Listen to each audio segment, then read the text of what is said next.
The following program is rated TV MAL. It contains strong language and is intended only for mature audiences.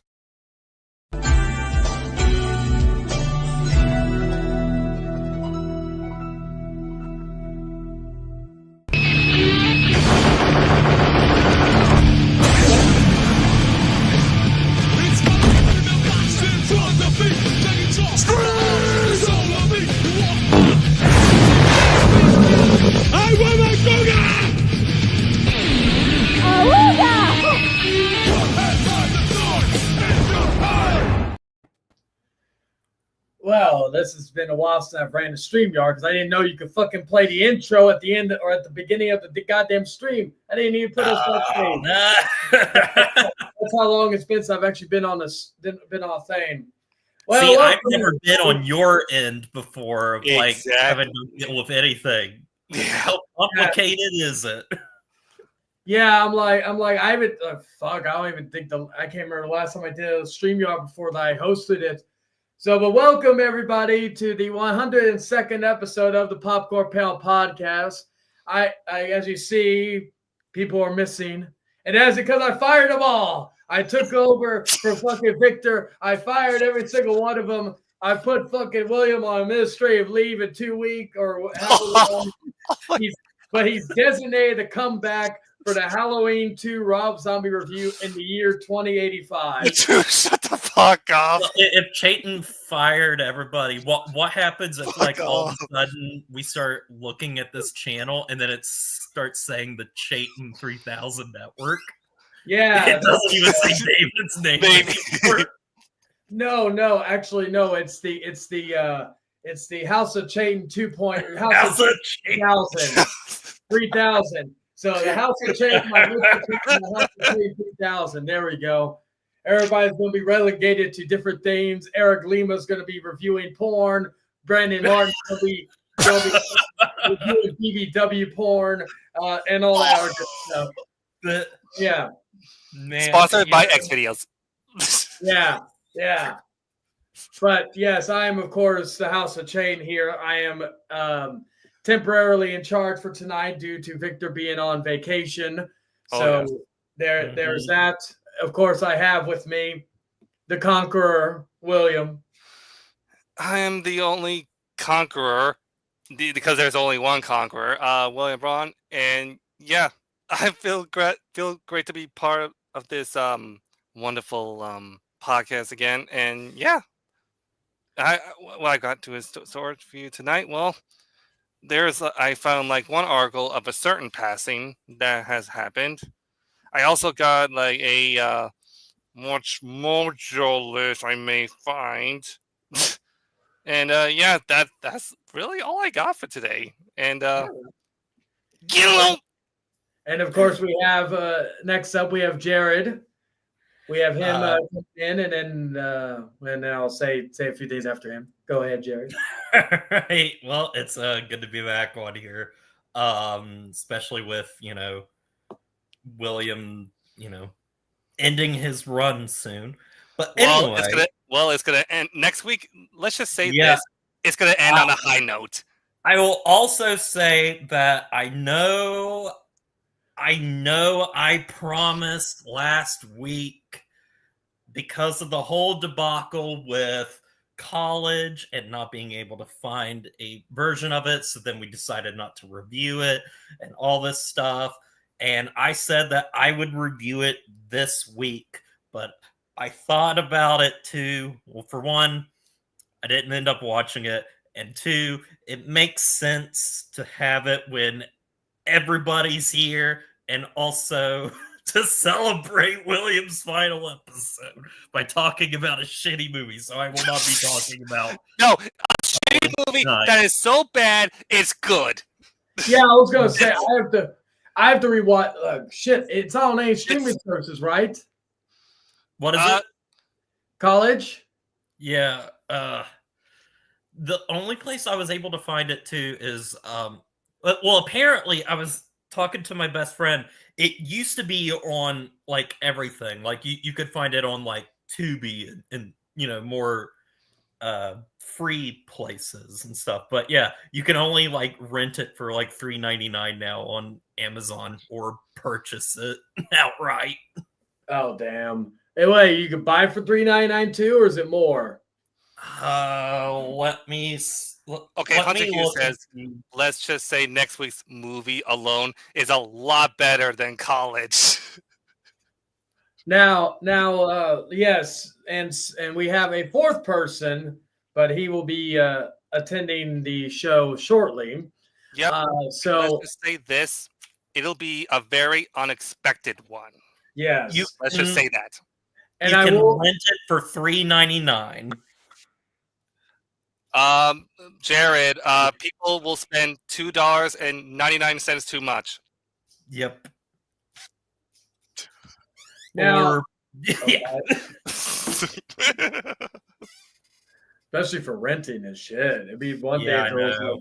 Oh god.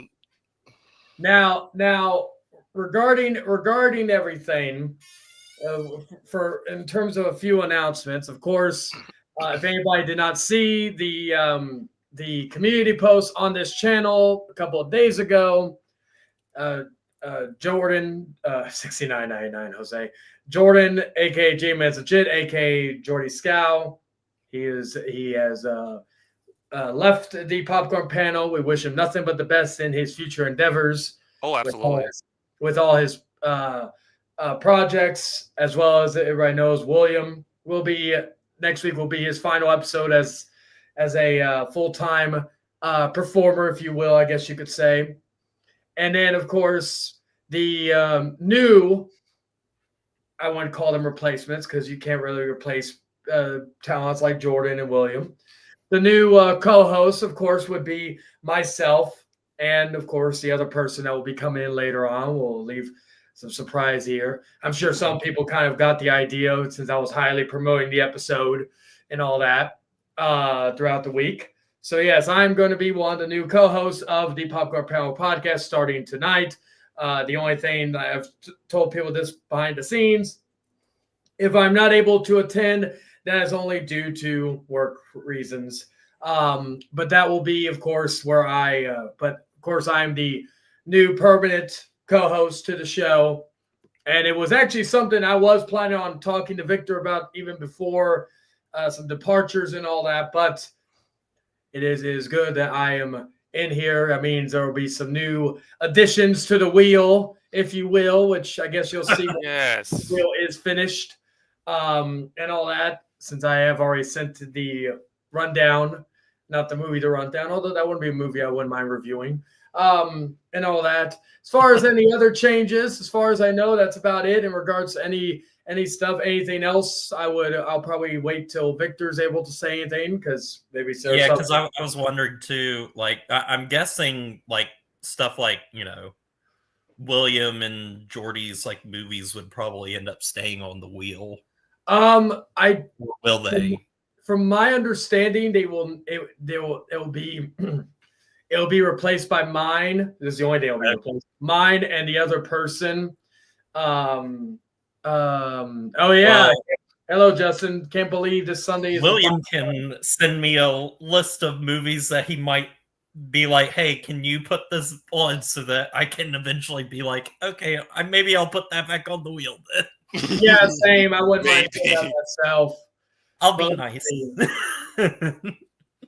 Let's see. Can't believe this Sunday is the final month of 2024. Oh, yeah, it is.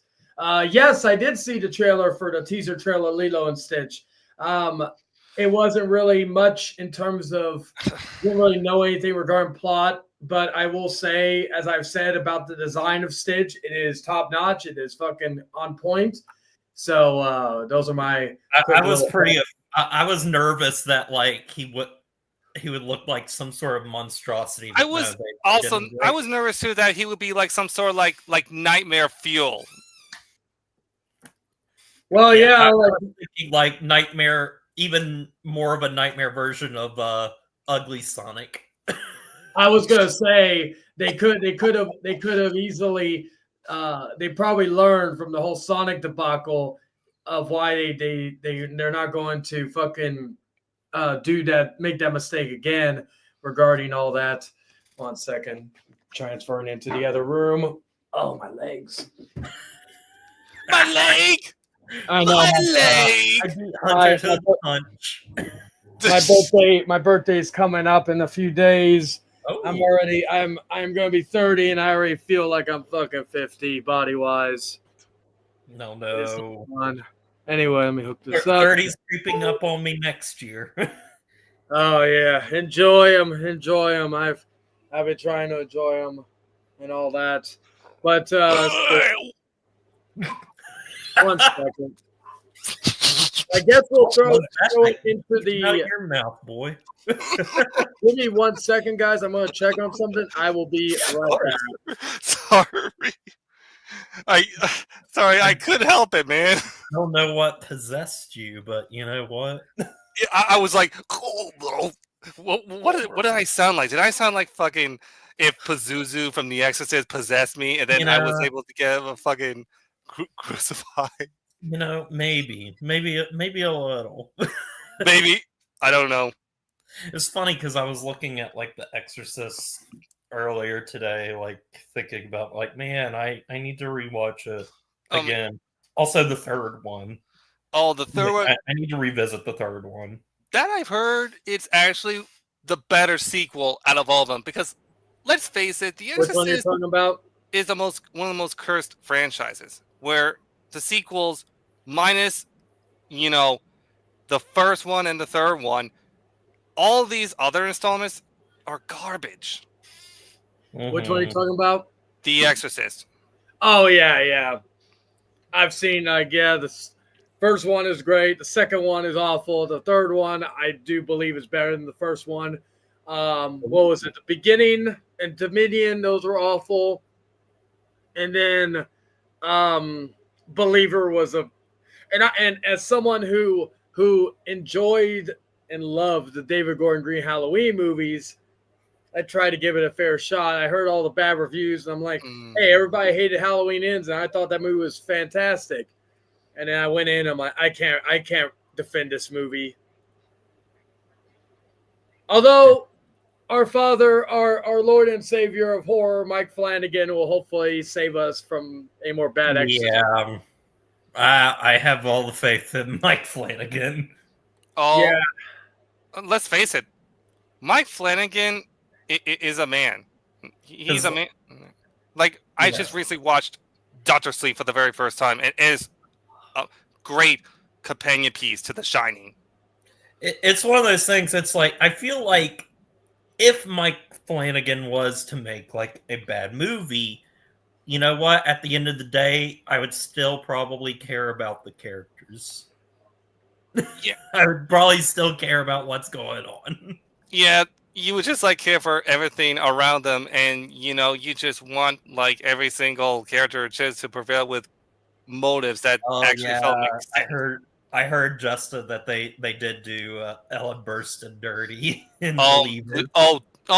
I am telling you, it was like Halloween Kills all over again. I was watching it online, and I was just like, "What the fuck was this shit?"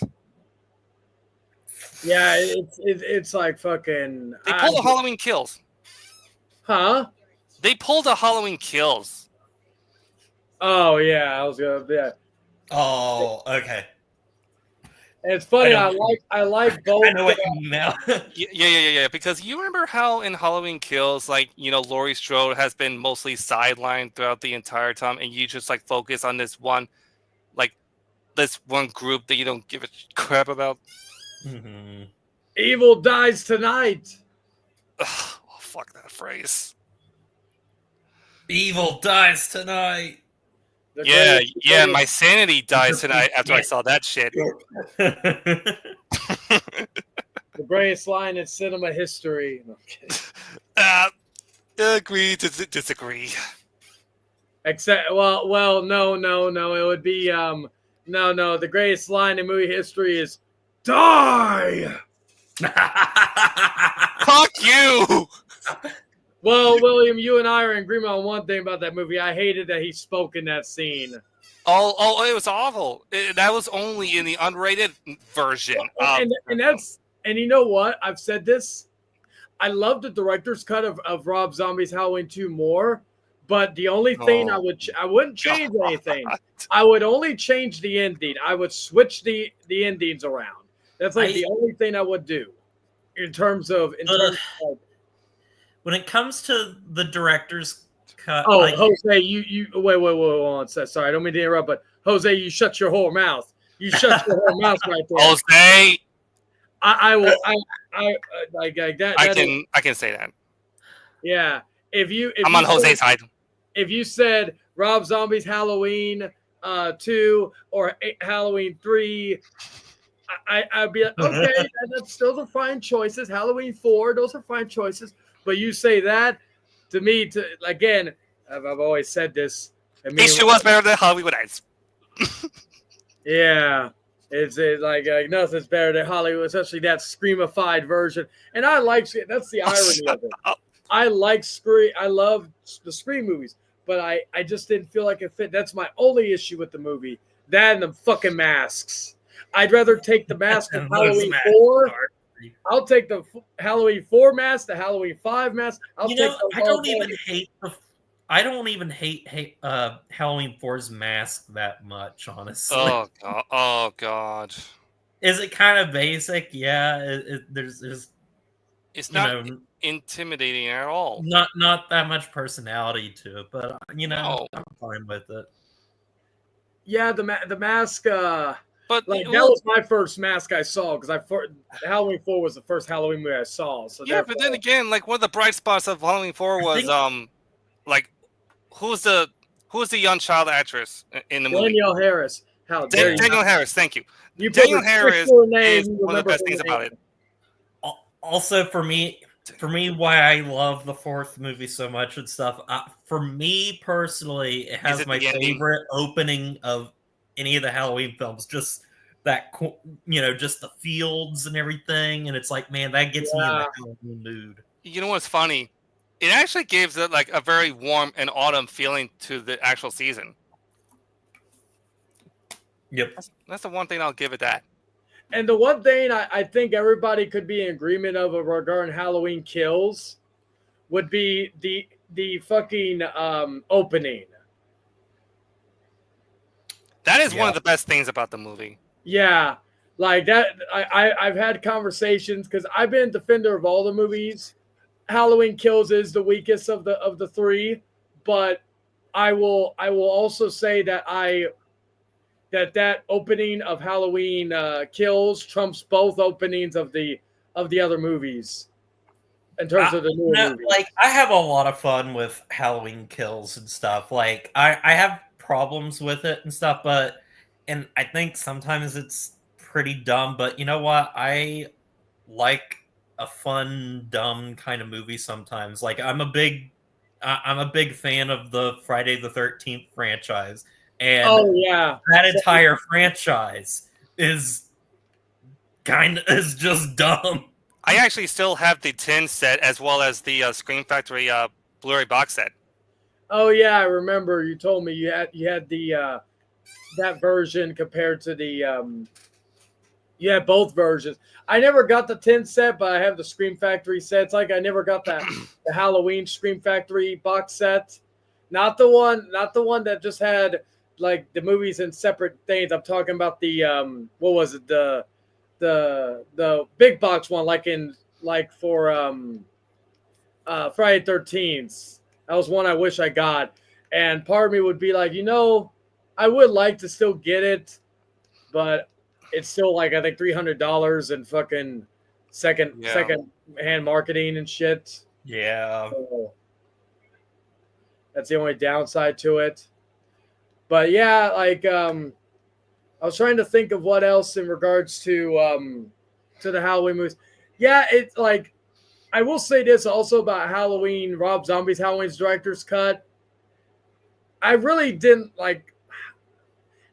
I preferred the theatrical cut, although I did like some of the extra scenes with Loomis and Michael in the ward. But of course, it has that one scene that if you've seen the director's cut, I'm going to say because I want to say because I want this channel to be flagged. But that's probably the only thing I will say over that Wait, one. are we talking about the Rob Zombie's Halloween 1? Yeah. Oh, yeah. Just the art scene. I'll just say it like that. Like literally, the brightest star in that movie was Malcolm McDowell as Samuel Loomis. Yeah, and Listen. and I will say I didn't like. I guess another criticism I would have Rob Zombie's Halloween 2. I kind of I did. I hated it at first, but I didn't hate the what was it? Damn, I lost my train of thought. I've warmed on it now, but I hated how they treated him in part 2. So, oh my god! But it is what it is. Where is our miss? Where's my Like if I were to see that shit in the theater, I would have lost my mind. Yeah, I did see Halloween 2 in theater. See? Oh, you poor bastard! All right, let me see. Let me make sure that I haven't heard anything regarding blah blah. No, I haven't heard anything from our mystery guest. Oh, also, I want to bring this up too. I'm just to tell you this right now. Moana 2 is probably going to be the biggest movie of November. Yeah, Rock needs it after Red One's debacle. Drenched everything in its wake. It's probably going to be the biggest movie of the month. Yeah, because there's really nothing. Well, of course, we're getting near the end of the month, so it's not like there's any other movies that could go against it. And the only movie that could possibly compete with it right now is Wicked, because I know Wicked, it did well domestically, but it got beat by Gladiator 2 overseas. Oh wow! Which I was interested. That's surprising. And then, of course, I think Red One is going to be one of the biggest bombs of the year. It is. It's going to be like a big, huge bomb. Like, think about this: $250 million. Yeah, I sense a bomb. Yeah, and you know what the funny thing is that also like fucking, like what is it? 250 million outside of fucking. What is it? I think it was a $100 marketing campaign. Oh gosh, like so. I don't know. So, I don't know what Red One like. Who is Red One made for? I don't know. That's the question. Like, what kind of demographic is the movie looking to aim towards? You know. But also, you know what? I mean, I can't judge like certain like review aggregators and stuff and like audience scores, but it's like the audience scores for Red One are like surprisingly high. I'm kind of shocked. Well, like, let's be honest here. Look at it this way. Fucking people like turn your brain off. Like, this is what pisses me off about fucking modern day, like, or a lot of people out there, right? They cry and complain. I'm so sick and tired of the newest franchise movie, right? Oh, the MCU or superhero movies in general, or this, that, and the third, blah, blah, blah. I want an original movie. And then when you get an original movie, they don't watch it. Like, okay, for example, and I know this is my running joke right now, but like, Beau is Afraid is an original fucking movie. It may not, to some people, it may not be a great movie. I love it. My God, shut it with the freaking Balls Afraid, Shaden. That movie bombed. Well, it was a bomb. I will not lie. Let me think of another original movie that bombed. Take a drink every time Shaden says Balls Afraid. I guess it'll be the new Lost running joke. But like, very much so. Beau's Afraid or fucking, I'm trying to think of something. Barbarian is another one. Oh, like, Barbarian. Victor, you be quiet. Those movies. Yeah, Barbarian's awesome. Yeah, Victor, you be quiet. But these movies bomb. but then and they still complain, and I just get so irritated on that Mhm. because nobody fucking goes and supports. Like, okay, for example, Barbarian still doesn't have a physical release right now. It pisses me off. Oh I'm my at god. the point where I'm just gonna buy it on a bootleg Blu-ray of it. Part of me doesn't even want to buy it digitally because I'm supporting a goddamn company that's not going to release it on physical media because Yeah. it's been out on digital for almost 2 years, maybe Mhm. somewhere Yeah. around there, and we still have not gotten. So anybody, oh, it did do well, but financially, okay, that's I will take that back. But the movie, well, that even makes it even dumber why they never released on physical media. Because I thought maybe I'll wait, and if it's the sales do well for digital, maybe they'll finally release it. Yep, here you go. I will Here you say go. this about Disney. The budget was around 4 to 4.5 million, and it only grows 45.4 million. See, I mean Yeah. that's enough to. Thank you, Hunter. Hell, the Terrifier movies have fucking Blu-rays, 4Ks, fucking. We're getting 3 different versions this time with fucking Terrifier 3. Remember? Wait, 3 different versions of the movie, or AKA, we wish you a bloody Christmas. Yeah, I can't wait to be able to watch it. Terrifier 3, for anybody wondering, it is out on digital right now. But yeah, I'm still gonna wait until I get a Blu-ray copy of it or 4K copy in my collection. Like, dude, when I was in that theater watching Terrifier 3, I even texted Romy about this, and he was laughing. I'm waiting also for Smile 2 to either come out physical media or come out on fucking Paramount Plus. It was really funny when great movie. When Yeah, I went to see I went to see We Live in Time, and in the theater right beside us, Terrifier 3 was playing, and so there's this dramatic, extremely sad stuff happening in this movie, and then in the theater right beside me, I hear a chainsaw going off. We Live in Time. That's that one with Andrew Garfield and Florence Pugh, right? Yes. Yes. Okay, I've heard good things about that one. I genuinely really love that movie. Just absolute fantastic performances all around.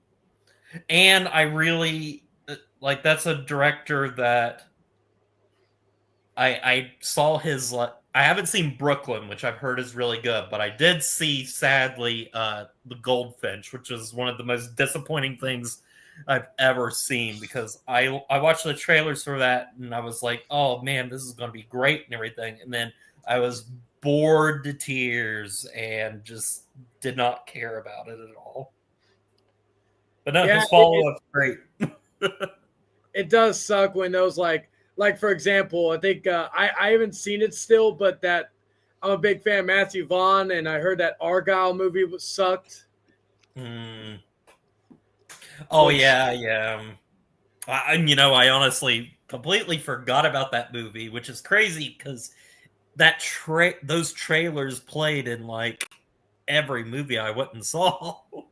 No, I know it's fucking wild when that's I still remember. This is one of the reasons why I don't have why I don't like members or why I have YouTube Premium, and I really try never to go back. Is because I remember there was this one movie that came out many years ago. It was actually 11 years ago now, funny enough, called The Internship with fucking Vince Vaughn and fucking Owen Wilson. Oh, I remember that movie. Oh, I remember the Schmoes Note review of that. I actually wanted to see the movie, but I kept seeing the goddamn trailer while I was trying to get to my video I was watching, and it was every fucking video the same goddamn 30-second trailer. Oh, that's horrible. Wow. Got to the point where I just didn't want to watch it anymore. So I never watched it because of that. It was just so stupid. That's I'm gonna send the person I did send him the link. Oh. Oh shit, he's gonna be delayed in about another 30 minutes. Nope, So that's all right. So All right. you want to get into the topics right now? Because I'm just running on a fly right now, on a prayer, I guess you would say. Yeah, I mean, sure. I mean, that was basically our big introduction conversation. Yeah. Yeah, exactly. So yes, we're gonna get into our topics and to save the best for last. Even though I don't have a concrete. Actually, I do have a topic, but who wants to go first? I think William. we're all struggling for a topic tonight. Well, me. You want to go, William? All right.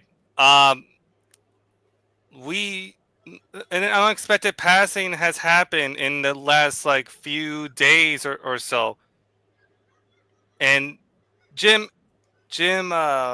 Abrahams, man.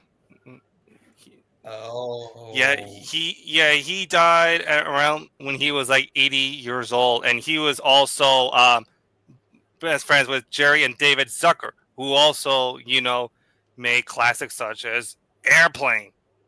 Yeah.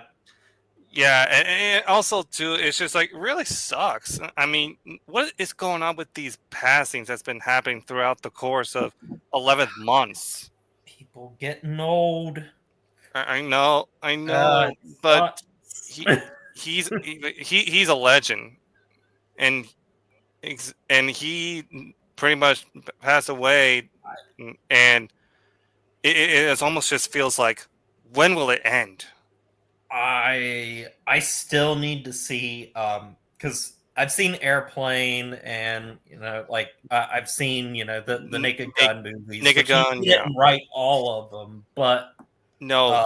I still need to see Top Secret. What Like about what about Hot Shots? Wait, he did Hot Shots as well? I think he did, but let me just Oh, double he check. did. Yeah, I have not seen. Yes, Hot he Shots. did. Yes, he did. In fact, like I often like forget about like a lot of the spoofs and stuff that were going on in the 90s. Like, to me it feels like it was just like Airplane and the Naked Gun, but then I forget, oh yeah, Hot Shots, both movies. Yeah, I mean, literally the first thing that comes to my mind when I think about the guy was Airplane. Mm-hmm. But also, he did inevitably have a screenwriting credit on Scary Movie 4, but also did also Craig Mazin did so. Oh, I've heard the fifth one's worse. Oh yeah, Four is a guilty pleasure for me. I think I've only actually ever seen the third Scary Movie, though. You just hate me because I'm black. But no, that's like, yeah, these passings are just like really rough. And Hunter says in the chat that he's still not over Tony Todd. Oh my god! I'm not either. Literally. And just to give you all insights, fucking Candyman is going to be in my in the picks I've gone for my portion of the wheel. Yeah, you're doing it, Victor. You're doing it, Victor, whether you like it or not. Yeah. I know. I can't wait to fucking roast his ass. But I will say this: if we do it like the others, then that means we have to get to these sequels, which luckily I own them all, so I'm not. And I'm referring to 2 and 3. I like the one from 2021? Yes. Yep. I think 2021. Yeah. I think it was. That must have been like what? 3 years ago? I have the poster. I need to put it up actually. The only thing with that sequel is I wish it was not as short. I wish it was longer than it was, and I know that there was quite a bunch of stuff like cut from it that I really would have liked to have seen.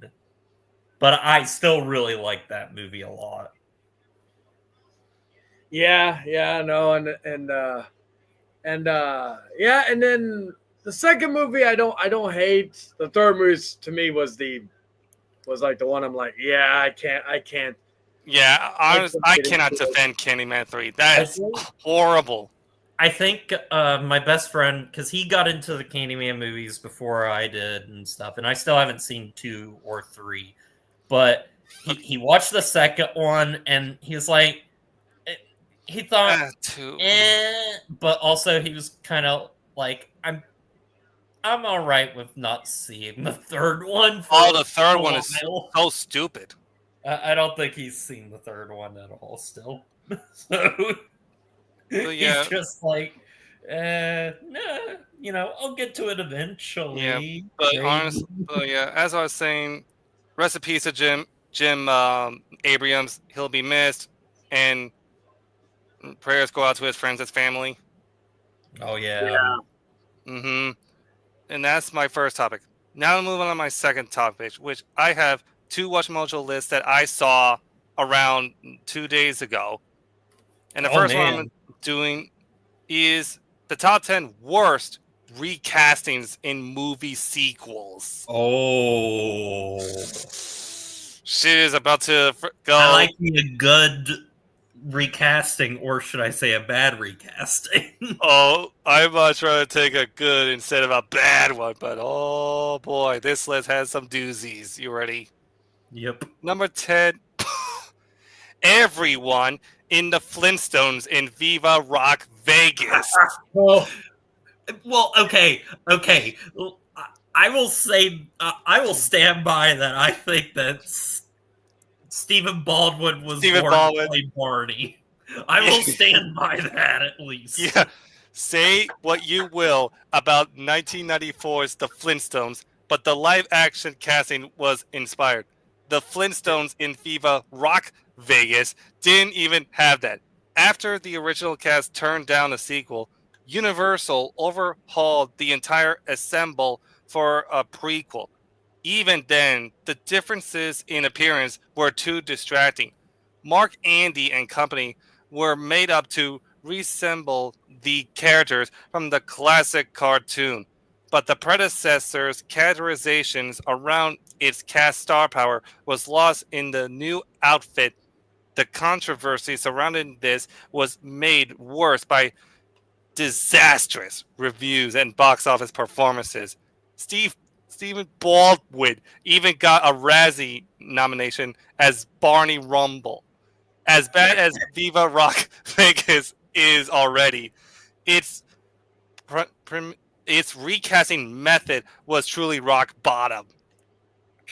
I remember the first time I saw this movie, I rented it on VHS from, of all places, a gas station. What? From a freaking gas station? From a gas station. I was like, I think that's crazy that you could rent things from a gas station. What gas station was it? Was it a franchise or was it like actual like big one, or was it like? I don't know if it. Well, I mean, it was a. It could have been, well, like there was the gas pumps, which were Exxon, but like the convenient kind of store that you went into was Fast Check. Oh, okay. But Number 9. Yeah. Ben Affleck in The Sum of All Fears. That's the Tom Clancy movie. I've never seen. I've never seen that. Who had played him before then, though? Was it Harrison Ford? I think you're right. I think it was Harrison Ford in the last one, if I'm remembering correctly. Wait, which one came out first? Clear Present Danger or Patriots Day? It's one of those two. Fuck, I'm trying to remember. Yeah, I'm moving on. Have a wealth of Tom Clancy. Alec Baldwin. Thank you. Oh, okay. Thank you. Number 8, Jonathan Groff in The Matrix Resurrections. Oh, he was the one that Groff.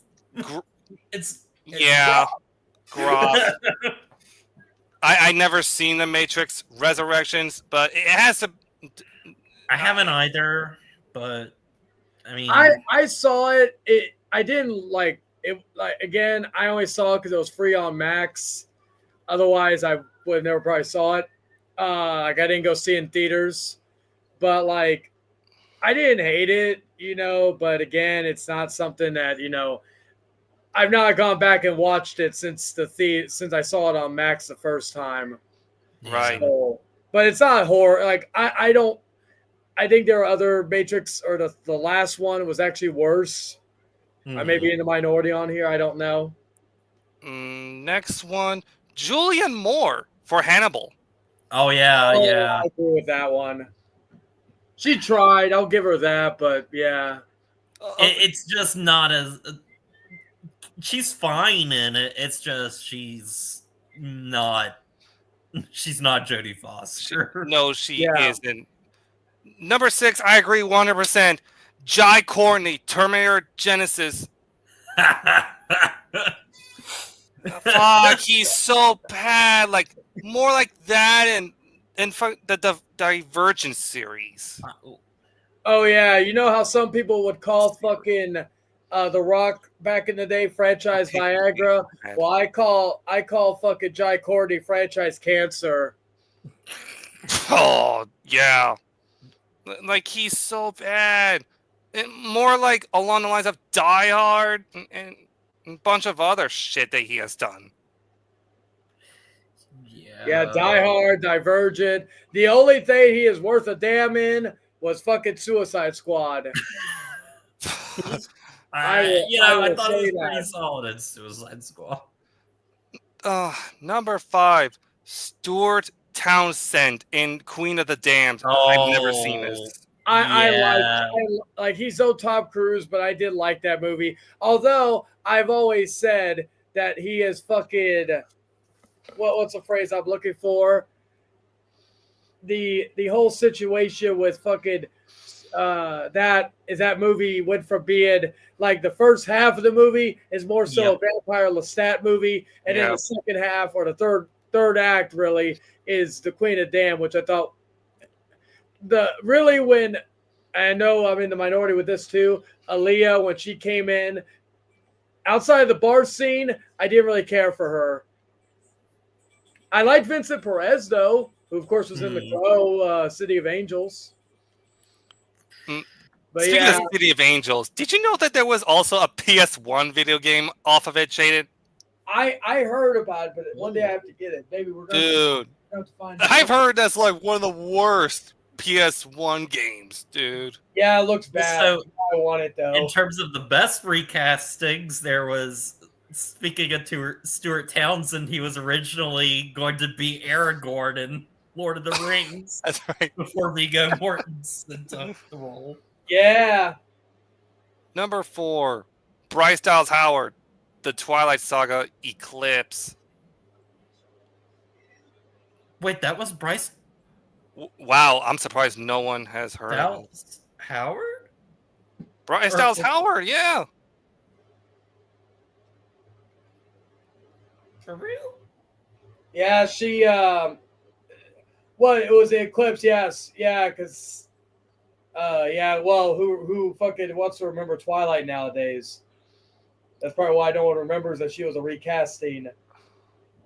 I didn't know. Okay, like I knew that they recast that character, but I was today years old when I found out that it was Bryce Dallas Howard. Okay, number 3, I'm just going to give you a hint and it'll give it away. Let's just say this. Rachel Weisz looked at this script and says no. Yep. Oh, yeah. Maria Bello from The Mummy, Tomb of the Dragon Emperor. This movie is awful. And I do not think that her casting is her fault. I think she is fine in the role, but coming off of Rachel Weisz, no. No. Also, if you think that the Dark Universe one was bad, wait till you see Tomb of the Dragon Emperor. That movie's awful. And plus, Rob Cohen directed it too. What has Rob Cohen done? He did The Boy Next Door. He did fucking Was that the one with J-Lo? Yeah. That scene where he gets killed. I was dying laughing. Yeah, that movie's awful. Did I see that in the theater? I can't remember if I did or not. It was awful. I saw and he it. did triple X too. Oh, the one with Ice Cube? He also did freaking Stealth. Oh yeah. Yeah. Let's have a post-credit scene where it's possibly going to be spawning a sequel, but we're not gonna. Didn't get one, and thank God. He's got a movie in production right now, Speed Hunters. What the hell is Speed Hunters? That sounds like a movie you'll see at Walmart, in the Walmart bin. A colorful team of racers and crew get caught into high intrigue around a revolutionary technology threatening to change the world as we know it. Wow. That's inspiring. That will win an Oscar. Number 2, George Lazenby for On Your Majesty's Secret Service. Okay, The only time he was playing James Bond. I listen, I understand at the time that casting and everything, but I like George Lazenby in that movie, and I like that movie a lot. Yeah, well, he ain't got shit on Daniel Craig or Sean Connery. He definitely is not very charismatic, though. I will say that. No. I mean, he was a model, after all, not an actor. And number 1, Hurricane has some I think I have that movie on. And number 1 is George Clooney from Batman and Robin. I wasn't even thinking about him with this list. Oh my god! Bad ass, bad nipples, bad credit card.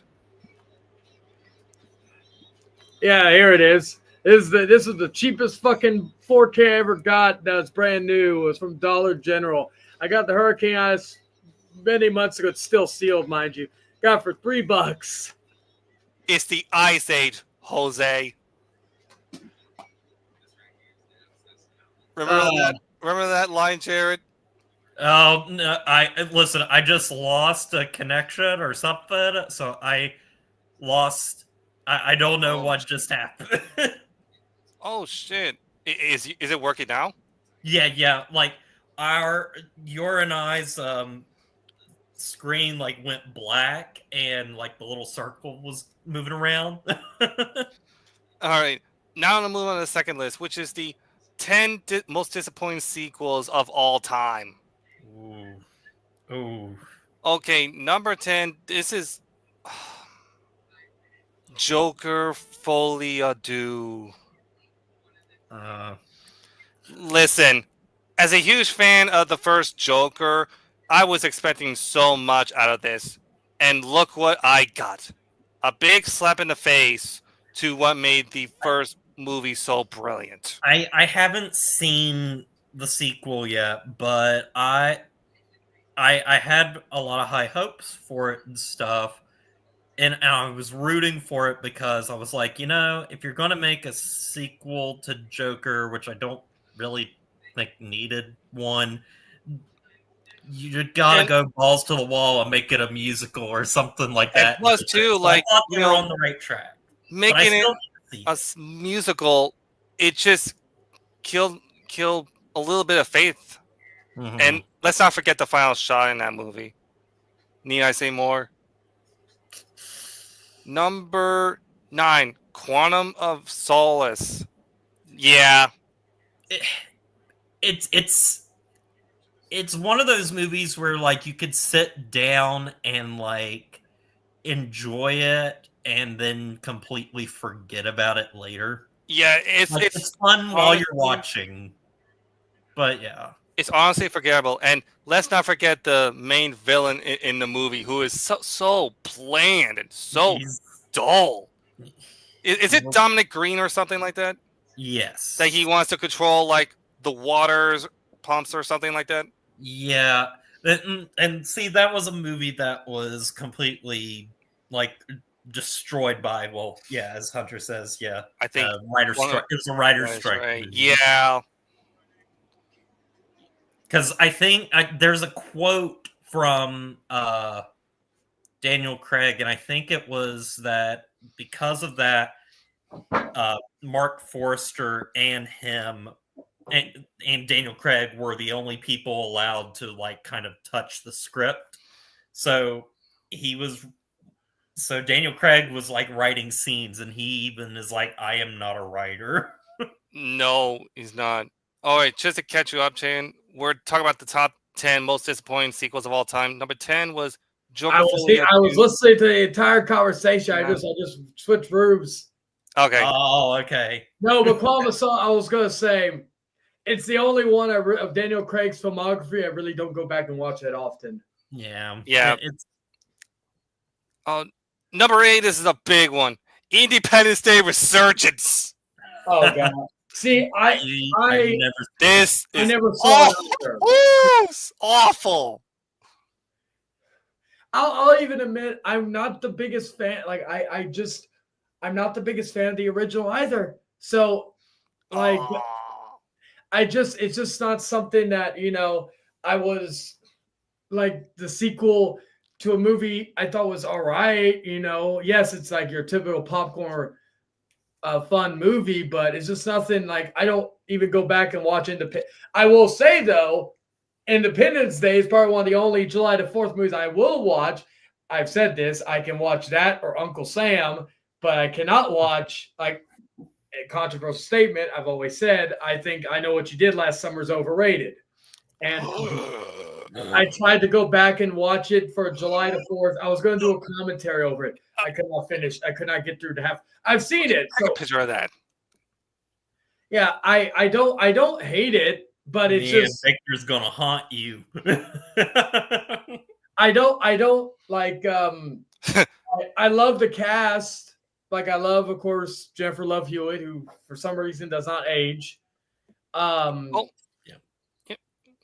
Sarah Michelle Gellar and all the others, but I just never, even the sequel. I will say though, I thought the sequel was better, and then the third movie, the only thing I've ever seen of it was Dead Meat doing a kill count for it, and it looked so cheap and just all that. I was like, well, thank God I never saw that movie. I'll just watch him commentate on it. But yeah, Independence Day Resurgence, I just was like, next. Yeah.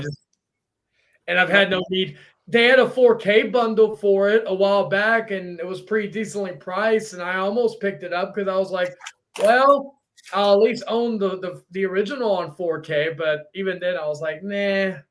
Okay, Hunter Hughes says, we're getting a proper sequel now. I agree. Oh, regarding Jaws? I Know What You Did Last Summer. Oh, yeah.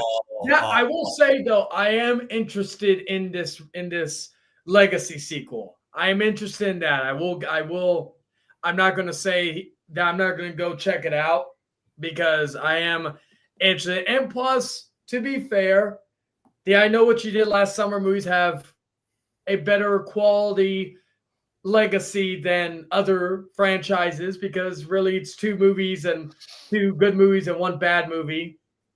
And then I guess you want to count the TV show. I never saw a TV show. Yeah. I'm still debating on watching the Cruel Intentions TV show that just came out.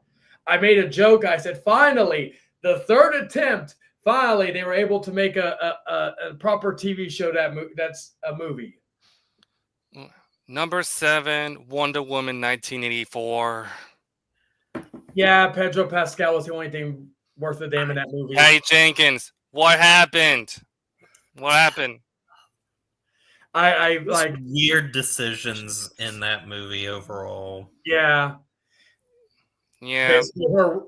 Her R-wording a fucking random stranger that has the spirit of fucking Chris Pine's character.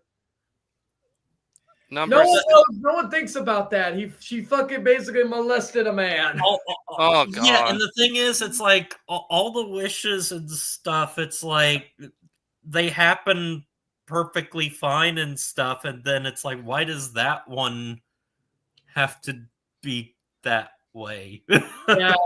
Well, and Yeah. I'll say this though to defend that, hey, it was Gal. Like I don't know. I don't think any heterosexual man would mind getting molested by fucking Gal Gadot. Oh my So, god! Oh God. Don't know. yeah, Number six. but Number yeah, 6. Yeah, I can see this. The Godfather Part 3. yeah. Yeah. Funny enough, it's funny. Coppola's daughter, horrible actress, became a pretty damn good director. Yep. Yeah. Well, too bad. I cannot say the same thing for Francis of what's going on with him and his behind the scenes of Megalopolis. Yeah. See, if Aubrey Plaza was fucking topless or naked in that movie, at least I could say there was something redeeming about that movie. But no, even if Oppenheimer sucked, we got Florence Pugh topless. So at least if Oppenheimer was a disaster of a film, at least we got that. I would be like, well, I can't hate the movie because Florence Pugh was topless in that. So yeah. Number 5, I can somewhat agree. Indiana Jones and the Kingdom of the Crystal Skull. I will say this: I'd rather watch that one than fucking Dial of Destiny. And it sucks because I like fucking what's his name? The director. Fuck. He did one of my favorite comic book movies James of all time. Mangold. Yeah, James James Mangold. Mangold. He did Logan. He did fucking Walk the Line. I'm very interested in that Bob Dylan biopic he's doing. Copland. Huh?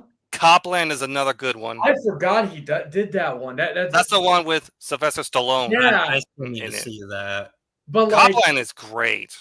Yeah, but like I'll say this, I'm like, what the hell happened? Yeah, I would rather now to be fair though, this is Brian Johnson's only dud right now in terms of recency. So hopefully the Bob Dylan movie. Oh, he's doing Swamp Thing. Okay, well it'll be saved. I've always said this regarding the DCU. This is the first time in a very long time outside Zack Snyder that I've been very hopeful for the DCU. James Gunn, I think, is going to add back prestige and honor to DC, and maybe light a fire in Marvel's ass where they'll actually give a shit again. Exactly. Because that's what Marvel has. Like that's the other reason why Marvel's been, nice about things. They have no competition. Like the Batman is in its own world. Exactly. So that. Like there's no universe, and like there's no way you can mess up the Batman timeline that is actually in. You can't mess that shit up. It's its own standalone thing. Yeah. So as far as like Indiana Jones going back then, Kingdom of the Crystal Skull. Again, I prefer that over Dial of Destiny. Like I swear to God, anybody who hated the ending of fucking Kingdom of the Crystal Skull, I would rather watch that ending 1,000 times than watch whatever the fuck that was in Dial of Destiny. I was in the theater. I saw it the last day it was at my AMC theater. It was in the small theater. It was like 9 theaters in the main theater. And I used to work there, so I know like the layout for it. The 9th theater is usually either for smaller films or movies that are fucking about to go away. And I saw it in the theater. I think it was the only one of 2 people in the theater watching it. And I'm sitting there, and the other guy went. I don't know if he left or if he went to go grab something. But when they went into the time traveling scene, I was the only one dude that I yelled, "Oh, come on!" Number 4, hey Chin, Star Wars: The Rise of Skywalker. Oh yeah. I've told Jordan this whenever we've had Star Wars conversations. Funny enough, I just finally beat. Oh, ladies and gentlemen, before we continue, we have our guest. He is what time is it? He is an hour late, but fashionably late to his own party. Always, with the hair. He's missing all the good stuff, man. It is bring back some memories for old people. I'm gonna go long, just since he went long. It's weird because now I have short, no hair, and he has long hair. But ladies and gentlemen, please welcome the newest member of the Popcorn Pal podcast, Cypress TV. Yo, what's going on? How's everybody doing tonight? I did not expect to be on this show. In fact, I literally found me and Chayton both kind of like this kind of came to be by like Wednesday or Thursday of last week. Yeah. So it was kind of like, I guess, unexpected in a way. But all that being said, there is a few things I want to say before we get started, if that's okay, just as an introduction, since I'm here. I don't know where you guys are at with the conversation, but we're at the rankings of a movie. I'll remember it because it's The Rise of Skywalker, so I'll remember that one. I can throw that movie in an asshole one more time. Go ahead. Tom. All right, so I guess I'll start just with this. So yeah, it's been a while since I've done streaming, and there was a little behind the scenes thing going on. We were trying to figure out new new hosts and what we're gonna do going forward, and I decided, you know what, Victor does such a good job on this show. I enjoy watching it, and I think that with David behind the scenes, I said, you know, as long as they need me, I'll come on and I'll help them. Now tonight in particular, I'm late because of a behind the scenes thing, which I'll talk about behind the scenes with them a little later on. But that's neither here nor there. This won't be a normal everyday thing. It's just like, it just happened. It was like last minute, and it's still not resolved, but I'm here anyway. So we're here talking about Harry Potter and other topics, which I had no idea that Victor wasn't here today. Although I did watch last week's show, so I should have known, because when he was doing the wheel, he was saying he wasn't going to be here next week. So I should have kind of put two and two together, but whatever, that's my fault. But yeah, no, he does a good job. I want to come in, lend my hand and whatever he needs. I know Chayton knows movies so well, so him coming here is another great addition. William does an awesome job. I don't know if I've ever met. Thank you. I don't know if I've ever met. We have never met before.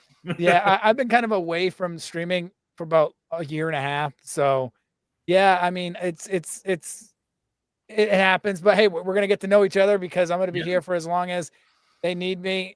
And yeah, so I think that's it. And hopefully we have a great, I mean, this show's great. It's totally different than what me and Chayton used to do. So. Although, Tom, I did before you came on, I opened the show. I fired everybody. I took over the show and all that. All right. All that being said, Victor's not here. So let's get political. Just. Yeah. Like let's talk about the political landscape that's happening right now in the boys universe. You know, Homelander is fucking great at what he's doing. All hail Homelander. He's gonna make America super again. Yada yada yada. And all that, but in all honesty, he does a great job. I just wanted to say that. And you know what? How can I not be here? This is my boy Piece of Pieces' favorite podcast on the internet. So how can I not be a part of his favorite show? No. Right? POP? Anyway, take it away. Okay. Rise of Skywalker, that biggest piece of shit fucking. Oh my gosh. I don't hate it. You know I don't hate it, but I also I'm very fine. conflicted with it. No, I will say this though about it. It was the very first Star Wars movie that I ever walked out of the theater. Oh wow. I did not know what to think of it. Like when I was a kid, I saw episode 1. I loved it. You know, I thought it was the greatest thing in the world. Episode 2, same thing. You know, as I've gotten older, I've appreciated episode 1 more. Episode 2 kind of goes in between. It used to be the worst Star Wars movie of all time. I put that Rise of Skywalker. But 9 was the one movie I walked out of, and I didn't know what to think of it. I did do a review of it actually on my channel back in the day when it came on Disney Plus, and I didn't go back and watch it. Also, it was the first Star Wars movie of the new trilogy that I did not see more than once in the theater. Saw episode 7 5 times in the theater. I saw 8 about 4 or 5 times. Rogue One I saw 3 or 4 times. I think probably the last time was just to see the Vader scene again. And Solo, I saw twice. But Solo was. I don't I- hate it. It Solo is a defender forgettable here. one. It is So a let me forgettable let me ask you something. Let me ask you guys something. Out of all three of the movies that came out, I guess past the latest era of movies, what is your favorite one? What is the one? Because I know it's hard. Everyone talks about how this one's garbage, this one's garbage, that one's garbage. But what is your favorite? I have my favorite, but what do you guys think? I mean, I know like it's obviously like controversial because Star Wars is so controversial now, but for me personally, The Last Jedi is the movie I needed at the time it released, and so that's the one that speaks to me the most. Force Awakens for me in the sequel trilogy. But I Yeah. freaking love The Force Awakens. Yeah, see, The too. Force Awakens for Force me Awakens. too. But that, and I know we're not talking about that movie tonight, but we could talk about The Force Awakens because there's a lot in that movie. Like in the future, we could talk about it because there's a lot in that movie that I liked, and then there's a lot in that movie that made me go, "What? I don't know what direction this is headed." But yeah, Force Awakens for me because it just hit a good balance between nostalgia Uh-huh. and new. And I Mhm. felt like the later movies relied heavily on new and forgot what brought them Oh, where. And that's my perspective on it. Right. That's why The that's a really Mandalorian is interesting doing take. I like that. The Mandalorian is doing so well because it's doing a great balance. In fact, I would argue The Mandalorian is like 75% nostalgia and 20 and like I don't know 25% Mhm. new. And I think that Mhm. it's a good balance.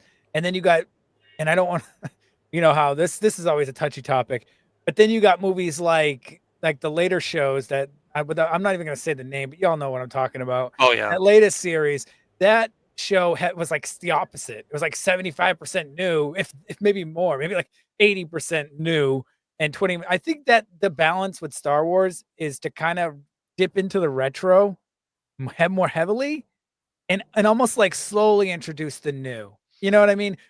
Right. If you go too new with an audience that's been established for like half a century, then you're going to lose them. You're going to lose Mhm. the audience, and I think that's what they're experiencing. But I would argue that Obi-Wan went too far retro, and Well, I I loved was it. gonna say with Obi-Wan, I only wanted one thing out of that show, and that was the interaction between him and Vader. And I Yeah. think that if that like everything else was minor. It was okay. Like, then again, like the writing is like what is the least of that series' problems. And to me, it had one of the best lightsaber duels of the entire series. Oh yeah. Not just in like shows. I'm talking like the entire Star Wars series with Mhm. the duel between Obi-Wan and Vader at the end of the series, where we got to see Obi Jesus rise up from the ground and all that. Yep. Now. But I will say, as far as my favorite of this, it would like I love The Last Jedi. I think it's the ballsiest one of the three. Ryan Johnson, I loved his direction. But my one issue with that movie that I hate, like I don't hate as much as episode 9, and I may not hate as much as episode 2, but the casino scene. Oh, is it with the Rose character? Yes, and Rose. That she kind of annoyed the shit out of me. Yeah, so for that reason, Can't relate. Um, I love Rose. oh wait, he's back. Yeah, she kind of annoyed the shit out of me. But like for that reason, I have to go with fucking episode 7's in terms of that. Yep. Now back to the list. 3 is ironically Alien 3. Yeah, that's a Yeah. At least Especially Eddie coming off of Alvarez Alien. saved this freaking franchise for good. Which is funny because I'm going to show my mom that I was going to show her today in terms of like showing her the movie, but I had to do some stuff today, and then tomorrow same thing. So I'm going to probably show her Friday because it's on Disney Plus. So Yep. Number 2, Son of the Mask, Randy. Oh fuck. Yeah. Why? I hated Son of the Mask. Man, what a buzzkill. When I was a kid, I loved the first Mask. It was like it was Yeah. one of those movies that I watched 100 times. I didn't even finish Son of the Mask. I don't even. I'm not. I like. You know what? I'd pick the cartoon that came out in the 90s over Son of the Mask. Oh yeah. I've always said Son of the Mask raped my childhood. Man, it could have been so much better. I mean, they could have just Yeah, done. and that movie There's sucked. set. You know what the thing is? There's still to this day there's a movie to be made about the origins of the mask that they just don't want to make, and I don't know why. I don't know. I feel like it's kind of like unnecessary at this point because how are you going to actually make another movie after the failure known as Son of the Mask? They should. Okay, so since they love to turn everything into horror movies, why they should just go all in and make the mask. Yes, because even the Mask comics are fucking dark as fuck. Yeah, just make it Yeah, horror. super violent. Just go all in. Just ruin our childhood. You've already done it. Now at least make it cool. Make it cool at least. All right. You've ruined our childhood. Go ahead. All right. So honorable mentions: The Matrix Revolutions. Next one, Revolutions. Next one, Hannibal. We already said that. Okay, yeah. Next one, Dumb and Dumber 2. That wasn't bad. Is it the one with Jim Carrey? Or is that prequel one? It's not the prequel. No, you're thinking of was Dumb and terrible. Dumber. Yeah, that one was okay. ridiculous. It's like what a pointless cash grab it was. Like I remember just like watching it on Netflix for the first time, and I'm like, what the fuck was this? And the last one before number one, Space Jam: A New Cash Grab. Yeah, I never really. I think I saw it one time, and I said this is garbage, and I just erased it from my mind. Like I got. And by the way, LeBron James, what did you say about the people who hated your movie? Like, oh yeah, fuck off, LeBron. That came out. Correct me if I'm wrong, but that came out around COVID. No. Yeah, it was in 2021, I think. Yeah, so yeah, we were still stuck. It was like on Max. Yeah. I didn't really like it. That was just a waste. Oh, I hated it. It has so much potential for like a good sequel. Michael Jordan could have had a cameo. I mean, come on. I like the Michael B. Jordan cameo. Throw me as Big Chungus. My gosh. Number one. Keanu Reeves got lucky with this sequel, but not Sandra Bullock. Speed 2 Cruise Control. Which apparently is still on Amazon. That's crazy. I forgot all about those movies. Wow. That's nuts. And Tom, did you know that Roger Ebert and Gene Siskel gave it 2 thumbs up? I'm not surprised in a lot of ways because like if you go back in time, they like heavily they wanted us to like Speed so much. I'm not joking. They wanted the media like fed it to us like it was some kind of like medicine. Like I remember it was everywhere. And it just what's funny? It's like a video game where like they want it to succeed so much that they'll shove it down your throat. But at the end of the day, it comes down to what the actual people that put their time and invest into the movie, what they say, what we say matters more than what the critics and reviewers say, because what we say is our honest opinions without any financial bias. We just, we like it and that. So it comes down to what we like. So when they push Speed 2 down our throats back in the day, it didn't matter if like everybody gave it 5-star reviews and said it's the greatest movie of all time. At the end of the day, it comes down to what we like because we're the ones that are going to the movie theater and spending our money. And if we aren't invested in it, then it doesn't make money. And then it ends up on a list that, like these reviewers, it's not just movies, it's games too. They need to understand that when they're disingenuous, we notice. We're like, what's this? Why are they like giving it good reviews? But you said they gave it 2 thumbs up? Yes, they did. Even Jared can back me up on this. Yeah. I've seen the footage. Yeah, do you remember that fucking did they do some sort of like a conversation on Speed 2, Jared? Yeah, I think so. Unless I am making up that memory all. What year do you think this was? this was 1997 when Speed 2 yeah. came out. Yeah. The original Speed is a fucking classic in action movies. Like, it's literally, when you really think about it, it's a high octane roller coaster that you'll never forget. Speed 2 took a big nosedive. Yes, they wanted it to be so good, and it wasn't. You know what though? It's not. See, the thing is, I hate to change topics, but Fast and the Furious was good. That first one, right? And then Fast and the Furious 2 was just better in my opinion. Too Fast, Too Furious, in my opinion, was the movie that actually made me like the first one more. I liked the second one too, but both of them were classics. I didn't really like the third one. Oh, Tokyo Drift is awful. Yeah, you know what DK stands for? Donkey Kong. But then, tell me if I'm wrong, but then like the series totally changed into a different franchise. Apparently, Fast 5 was the one that actually, saved the franchise by turning it into like a heist movie. The franchise. Yeah, they changed and I think that is, other than Furious 7, that is the best one.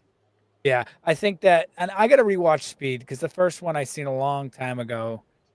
I got to rewatch it just to appreciate it more. But I think that a lot of those movies like laid the groundwork for future, I don't know, action movies like in that style. Like I would argue that there's a lot of 2000s movies that took inspiration from movies like Speed. The first one. And maybe not the second one. maybe not. Maybe they not. knew what not to do. And that's all my topics. So who's next? Jared. Me? All right. So yeah, as I said at the beginning of this, I'm going to wait until next week when Victor is back. Yes. To talk about college, because that's what it originally landed on, and then we found out that that nobody had access to college unless we had to purchase it.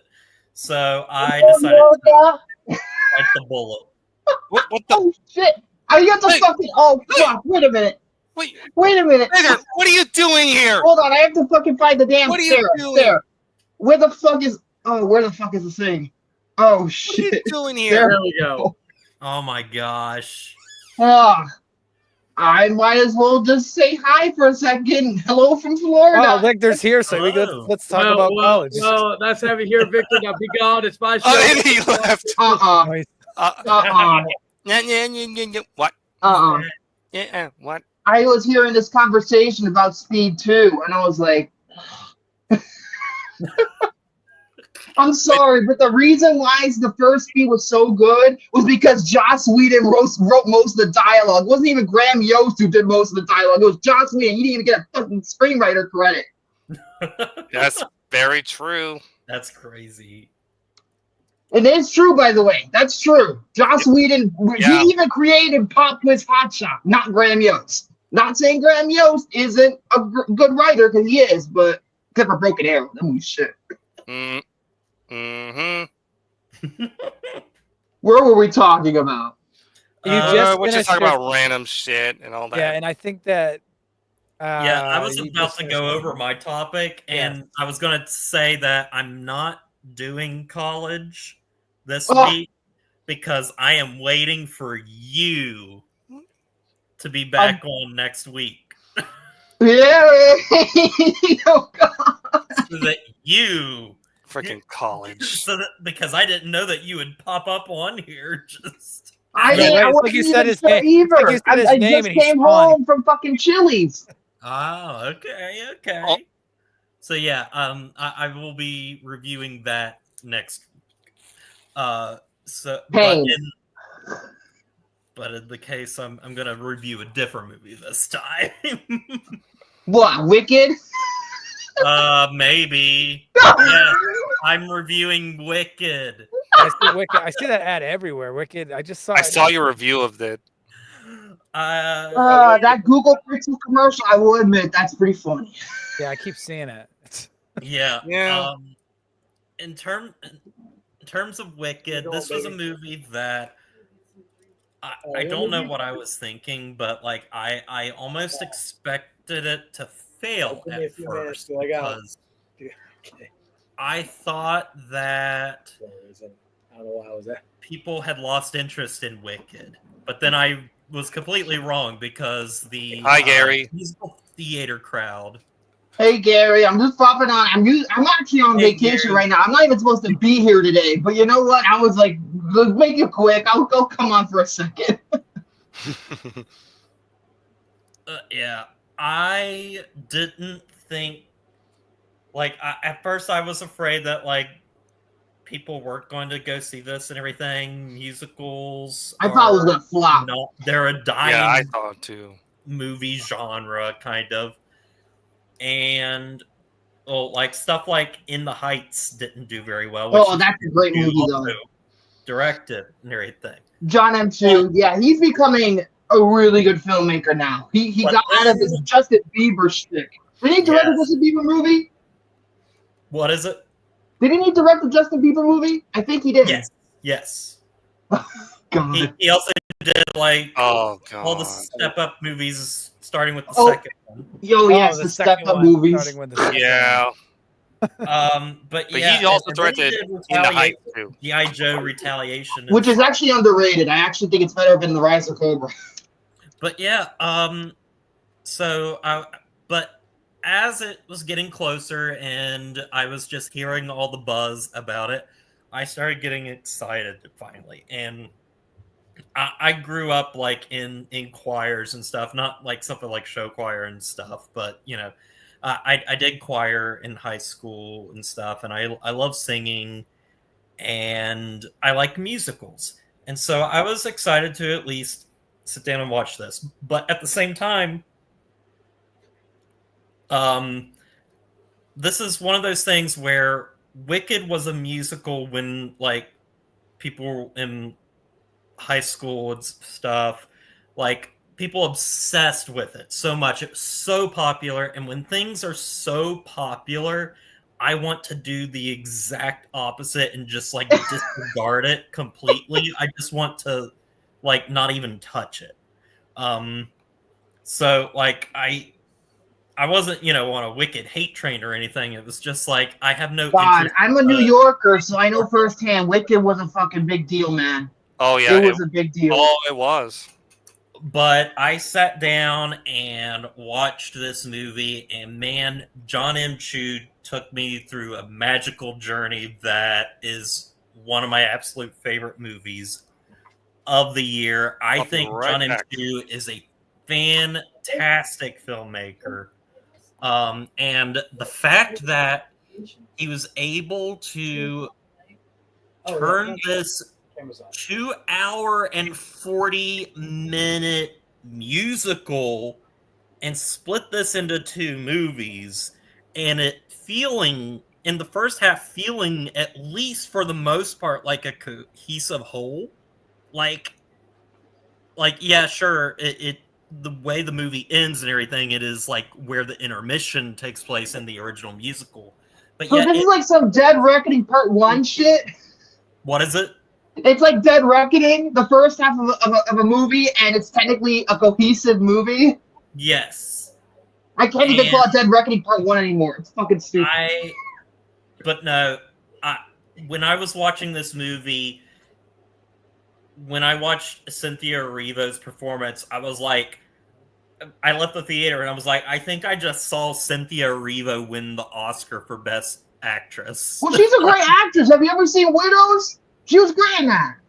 But she is fantastic in this, and also I was shocked, and I shouldn't have been shocked because this person does have background in musical theater, and it is Ariana Grande, and these two that's true. So freaking well. Let's not forget she was on a TV show for 3 years, even though that TV show kind of was lame, but anyway. These two work so well together. They have such great chemistry, and the dance numbers, the musical numbers are all we hear you. You fantastic. sound better too. Sorry. Okay, I just switched to my headset. My girl's home. I hate to interrupt, Jordan. I just want to say this real quick. Oh, that's only if she doesn't get fucking flamed in the fucking Scream 5 reference, anybody? And Once Upon a Time in Hollywood. But that's true. She does get blamed in that too. Yes.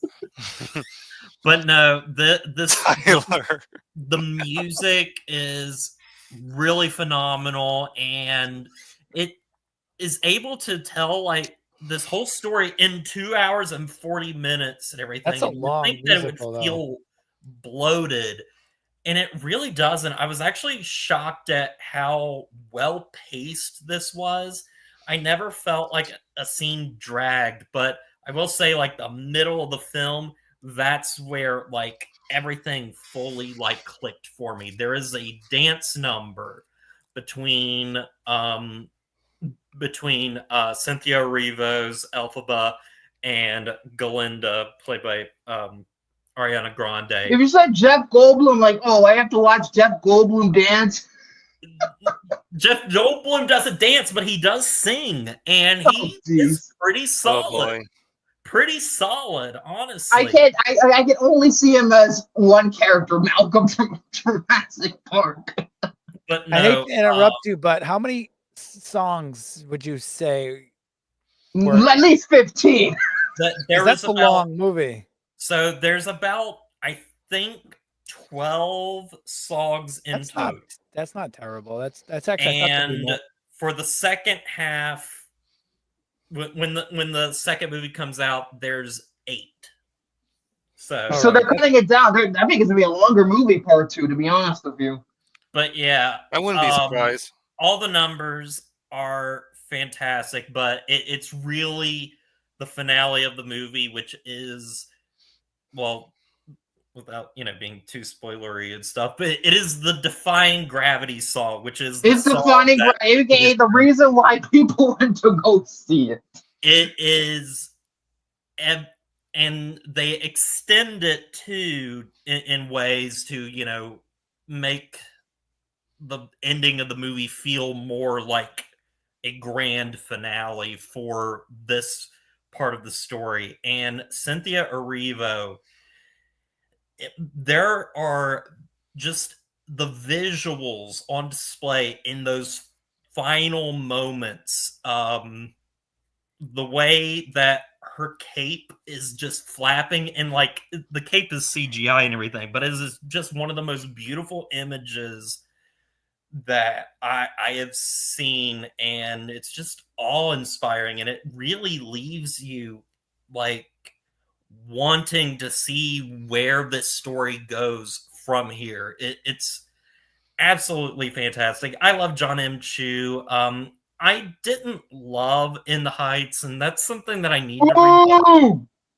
But I fucking love Crazy Rich Asians. That is a great movie. I forgot you did that one. That's a fantastic movie. I love that movie so much. But no, really, really good. I'm surprised that half that damn cast didn't go on to do better things. I'm surprised. I need to see that. It's real good. It's not my favorite movie of the year, but I want it to win as many Oscars as it can. I think it will get nominations, but I don't know how much of a spectacle this movie is, because considering Industrial Light and Magic did the effects, apparently there has to be at least some action in this damn movie, since ILM did the fucking effects.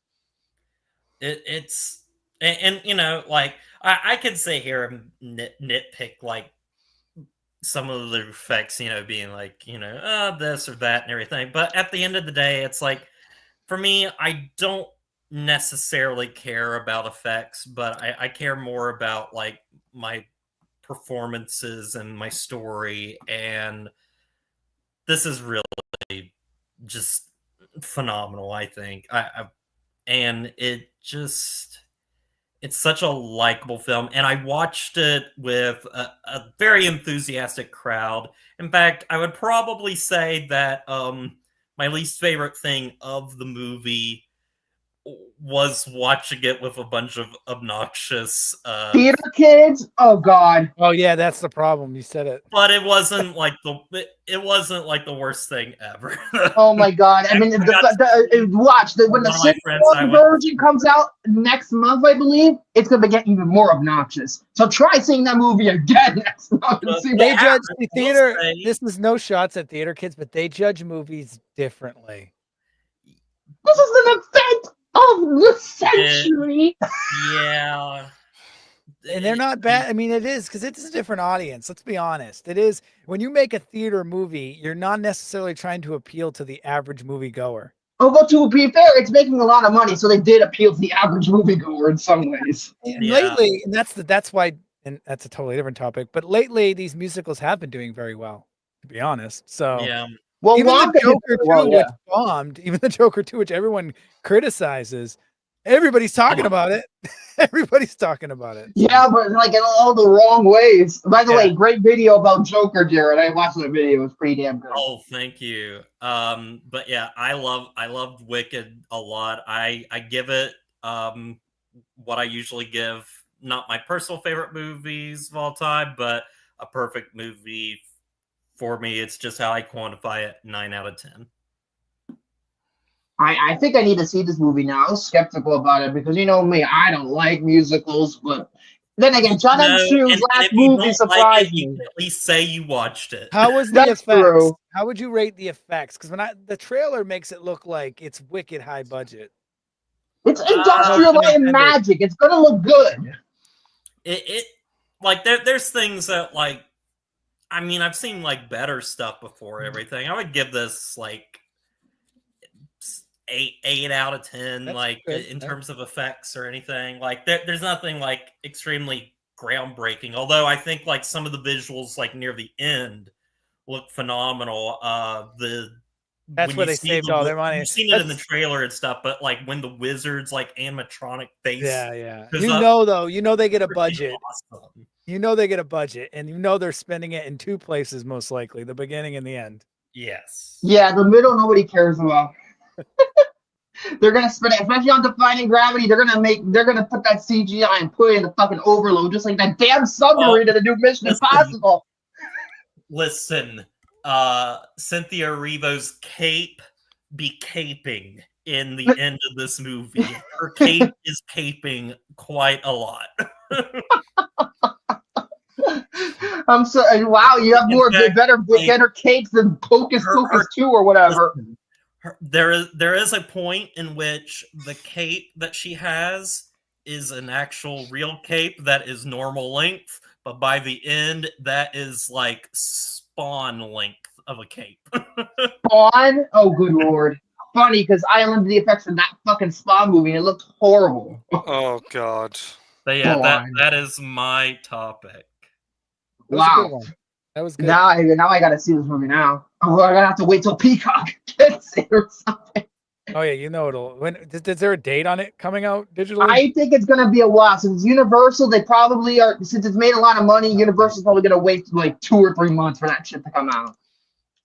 Like, or they're gonna put Oppenheimer wait 6 months. Oh, I know that was so ridiculous. I saw Oppenheimer. That was because Christopher Nolan, though. Christopher Nolan fucking demanded it to be waiting like 6 months. That was nuts, dude. I no offense, but I sailed the 7 seas to watch that movie. I sail the 7 seas all the time. You're not the only one. But for Oppenheimer, I actually saw it in 70 millimeter, like 4 days before it came out, early screening. Before the sound was fucking terrible in that damn theater. I heard that. I heard that it was like you heard like the whole time. Oh, the stomping! Boom, boom, boom. Yeah, it was so loud. I feel like I was gonna get anally raped with my ears. Dude, it's so triggering. Like, this is totally off topic, but like it is kind of on topic. I hate when I go to the movie theater. And so I went and seen, I forgot what movie it was, but remember when Taylor Swift's movie was in her concert? Oh, the Eras Tour movie. Yeah. The theatrical version of it, because there's 3 different guns now. I went to see a horror movie that was in the theater at the time. I can't remember what it was. But there's a Smile lot of 2? Oh, wait, no, Mate. it's in Taylor Swift. That was last year. I don't remember, but it was a lot of quiet moments in the movie. You know how it is. I'll have a look. Let me see what that is, since it came out around the same time. The whole time, every time there was a quiet moment, I would hear Taylor Swift singing and it would totally kill the vibe. I'm like watching it and I'm just like, I really can't focus on this horror moment when I got Taylor Swift crying about her boyfriend problems. It's just before you came on, I mentioned that I went and saw the movie We Live in Time, and then I know what it is now. I found out what it is. Art the Clown. Wait, you were Art the Clown during that Andrew Garfield Florence Pugh vehicle? Anyway, the horror movie might have been The Exorcist Believer, Tom. That movie is so ass. Yeah, but like with any horror movie, you get those moments where they're trying to build suspense. It's very hard to build suspense when you got Taylor Swift crying. Like it's just, and it's not even just her singing. It literally sounded like a club was on top of our theater. And it was this is like this is a horrible experience. Like I'm not scared. In fact, I'm like, I want to leave the theater. Granted, I think that movie was showing in like fucking IMAX, so that's probably why. Oh yeah, I'm sure they put it in like because it made a lot of money. It did. It was that. Yeah. And $267.1 million, in fact. And all they did, dude, all they did was just go to her concert and film it. And even though it's like the budget was $15 million, I bet you that was just for the tour, not for the movie. The movie only costed 2 cents. I know, and they made so much, dude. That's double dipping at its finest. Like they make money on the tour, and then they make money making a movie about the tour. Like it's. And then they made 2 different versions of it. You got the extended version, which was on digital platforms, and then Disney Plus had Taylor's version, which was like what, almost 4 hours long. That's crazy. Can you believe that's unbelievable. But I saw that Beatles documentary they did. They did not the first one, not the newest one. Get Back? Yes, it's so good, man. Which version do you watch? There's like 2 different versions. One's the miniseries and one's the actual like cut down movie. I saw the miniseries that came out on Disney Plus. Yeah, it was so good.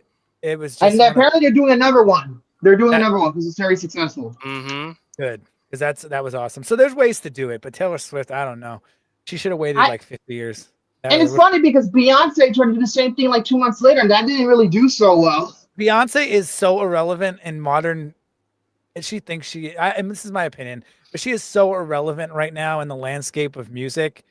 This is why she's doing country. It's like she's like lost. She lost her way. She should just do what Jay-Z does and just take a back seat for a little bit.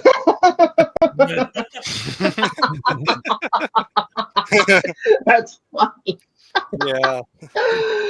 Oh my god, it is pretty funny because like I'm just trying to be like, as honest as possible. That's literally trust me, that's the goal of this show. We be brutally honest, even if it's gonna piss people off. And that's my take on her in general. But if you notice, she's been less on front. In the 2000s, she was all over media. She's been very, very. I don't think she's getting the same invite she used to get because I don't see her face as much as I used to. I mean, you get all the fucking people now. Like, who's the next big thing now? What, Sabrina Carpenter? Oh, I love her. What are you talking about? Because you love her because that fucking video with the Jenna Ortega. That's why. Well, that, but also I like the song "Please, Please, Please." That was another good one.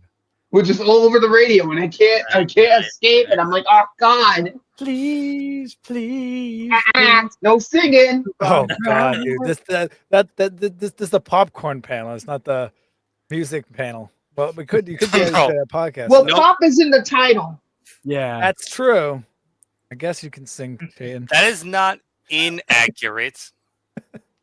Yeah. Different. So who's next? We're talking about corn. I don't have any topics today. In fact, because I wasn't. Again, this all happened last minute with us coming on. And I didn't, well, not really last minute, but it was less than a week, as Victor knows. This was like, we didn't even get Wednesday, but we really didn't get in contact with Victor until what, Friday? Really? No, Thursday you got in contact with me because Friday I left to go to Florida. True. Yeah. But Friday. I don't want to like throw a topic together for the sake of throwing a topic together. So I want to prepare an actual well thought out topic. So I don't have one this week, but I'm willing to add anything to anybody's topic because I'm sure I have opinions on stuff, and I'm sure Chayton has 50 topics in his Rolodex of topics. He's very prepared.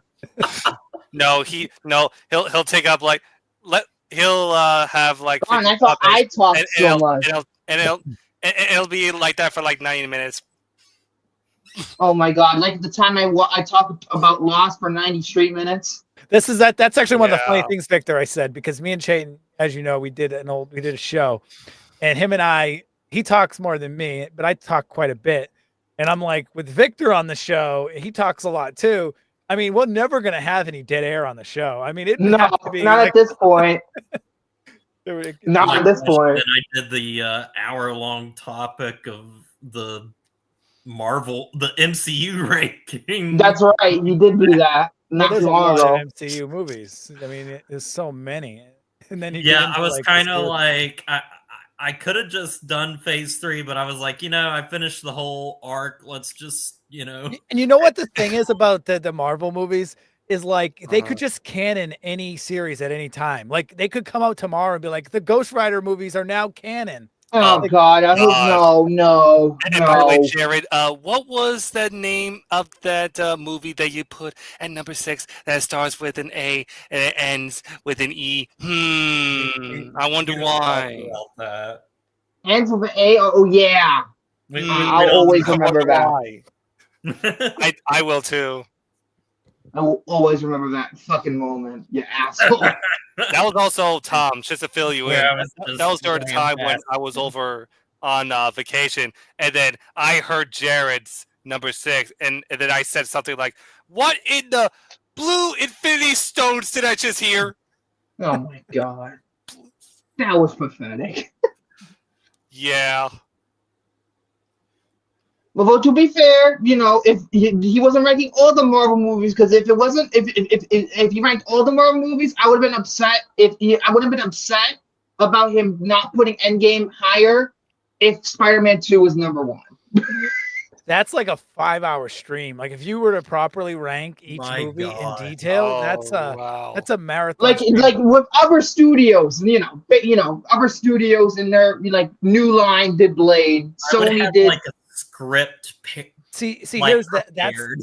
that's a good goal stream. You know what I mean? Like, that's a good stream to be like, like 500 episodes or 300 whatever. That's a good. Well, I'm not thinking that much. We're only on 102. Hey, I know, but I remember when Rant and Rave was on 102 back in the day. So Yeah. time flies.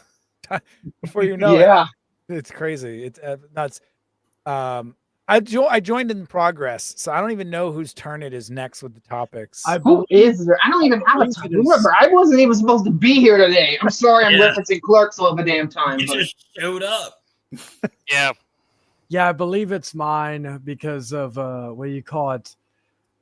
We were Jay, and this microphone, like, my God, dude, like, it is so clean. It's like you literally just like you've always been known to be the scuffiest person on the internet with like the bathroom streams and the cigarette and the echo and now all of a sudden you sound like you just walked into Art Bell's studio in 1999 and you just sound like funny. I'm going to be going. it's like you're a Howard Stern guest all of a sudden in his studio. I don't understand where this quality came from. Well, maybe it's my girl's laptop. I don't know. The only thing I can suggest is raise your volume a little bit. Oh, But other than that, it sounds pretty clear. Well, plus I'm trying to.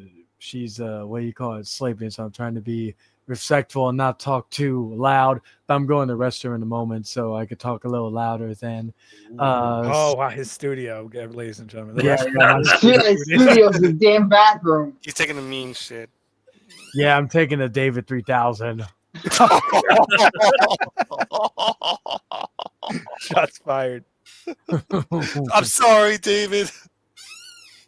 Don't be sorry. Just say it. Fuck you, David. Just be have balls. Hey, David messages me at 8:00 and he says, "You're late." And I'm like, I've already talked to William. I've already talked to Chayton. Oh my gosh, David. Oh my gosh, David's in there. Oh no. No. Oh no. Oh gosh. Watch. He's gonna appear in the freaking panel. Oh, I'm sure. And he's gonna go, "You're fired. You're all fired." Yeah, he's gonna be. No. Wait. Hold up. He's gonna show up. He's probably questioning why I'm here right now because I actually wanted to be on here for a second. Hold up. He's gonna come in here and I'll be like, wait, what? Repeat that again, David. Hey, David was me and Chayton's producer at one point. So we gave him balls. Oh no! You better respect us. Yes, no. I like it in the boob butthole. Yes. Look at that photo. It looks like is that like his grinder photo? Oh my god. Yes, yes, yes. That is the face I make when I take it up the ass. Yes, yes. All right. Excuse me. Take it up the butthole. Yes, yes. I think Shane's trying to get him on this stream. I think this is what he does. He just like creates one of the. Big balls like Wipeout. Yeah. Well, David is known for wiping it out, after he whips it out. Oh, wow. All right, Chayton, topics. You're turning into Hangman Charlie, and we gotta rein that. I know, right? It's fucking. Well, remember, didn't you know he's dead? He died from a fucking, from his some chick he banged that got pregnant. I'm sure. I knew. Oh I knew it was gosh. gonna be something to do with sex, and he had a heart attack. Oh.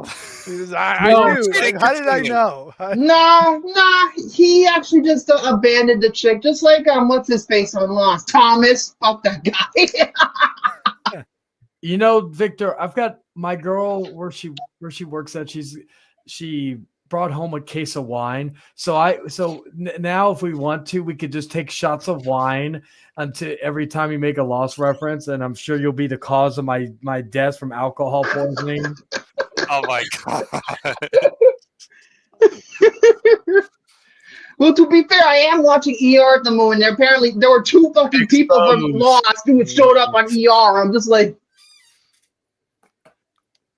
you see that exposed. wow. Shane, you're trolling. Shane totally commandeered the account. There's no way David said that. David, there's no way. I don't know what you're talking about. You can't prove that. My hand's free. All right, Shane, what's your friggin' topic? All right, thank you. I don't even remember the second topic, but the first topic, I finally saw this movie that I've been hearing all these things about. People keep telling me, oh, you need to watch it. Hold on a sec. You rang? Anyway. What I was saying though was, before I was so really interrupted by that schmuck, this movie called The Substance with Demi. Oh, for fuck's sake. Oh boy. And Oh God is right. I have not seen it. So I reviewed it. I gave it a 2.5 out of 5. It's one of the most overrated films of the year. well, Victor, you're overrated because it's now my favorite movie of the year so far. Oh God, now it's time for fucking debate. I'm glad I came on here. You should have I'm heard just what I gonna said. grab the popcorn. I'm gonna grab the freaking Coca-Colas. Good Lord. grab This the movie frickin- started out so well, but then by the end, it just went. And I'm ready for debate. I liked I liked the overall premise, and that ending was just fucking wild. I don't care what anybody says. That ending is just That ending ruined the entire movie. That whole last 15 minutes ruined the entire movie for me. the substance. I'm like, fuck you. Why is this trying to be, oh, look, we're supposed to be campy? No, it's not funny. It's not entertaining. It's just shock for the sake of shock. You reminded me of Lars von Trier with that damn ending. Well, first off, I liked it that it was trying to be campy, and second, I hated it. It was out of character. If you're trying to be serious with what you're talking about, why are you all of a sudden want to make it campy? It was ridiculous. It was retarded. let's be honest here. A full-body woman, without going too much into details, a full-body woman coming out of another full-body woman, and her still being alive, even though all of her organs should be fucking fucked, should be like, at that point, the suspension of disbelief is out the window. So what happened at the ending didn't really take me out of the movie. It was just, it just gave up. They gave up. By the end, they gave up. Victor, if you became old, decrepit, and unattractive, and if you took whatever the thing that made a prettier version of yourself. And also, let's not forget that the movie contradicts its own rules. Well, yes, because she wanted to. Contradicting its own rules. Not just with the rules of the damn thing itself. It's contradicting itself. I don't want to spoil length too much because of the fact that it's still kind of semi-fresh. I only spoil movies if they're a year or more. Like I said, I didn't totally hate the movie, but the ending, forget about it. Ruined the entire movie. I didn't hate it though. Oh yeah, well at least we could agree on that. But I would like for Demi Moore to get an Oscar nom for this. I think Margaret Qualley is going to get an Oscar nomination over her, to be honest with you. Either way, but the problem, of course, with horror movies is that they pick and choose whatever They year. don't, the Academy doesn't like horror movies. They don't. They just don't.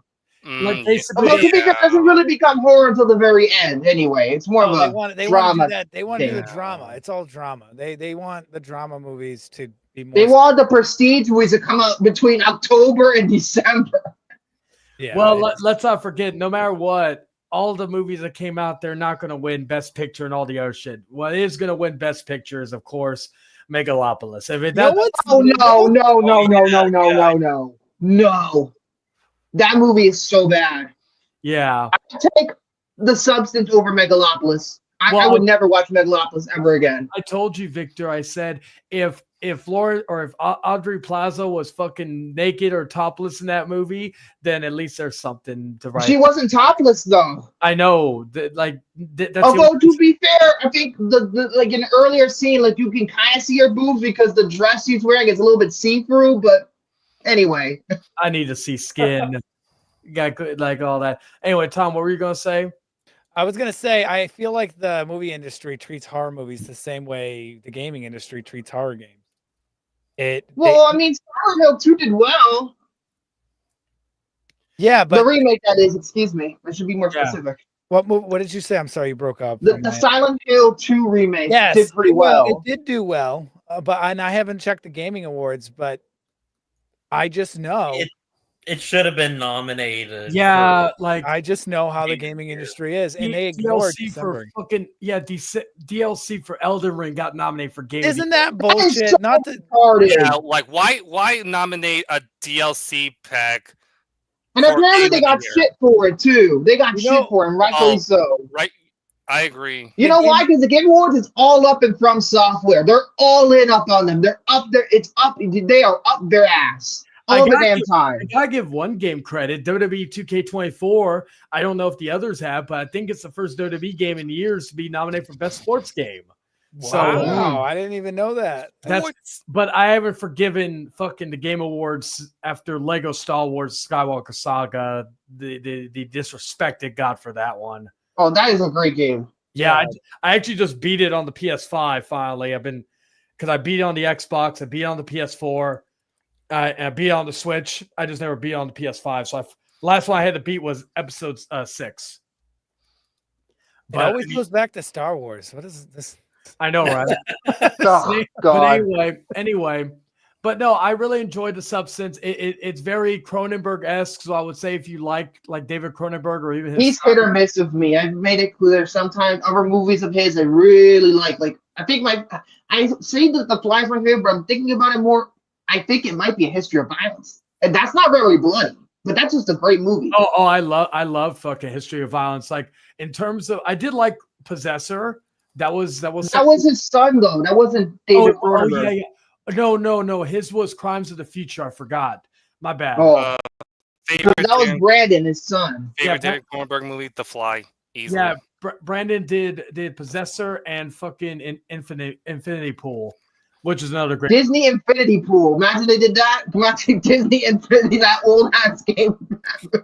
I know, right? Like fucking, but yeah, it's what you call it? As far as The Substance, I really enjoyed it, and I like it. Beat Terrifier 3 is my favorite film of the year. Now, granted, again, as I will get into the rankings of my favorite movies of the year once we get near probably in December time.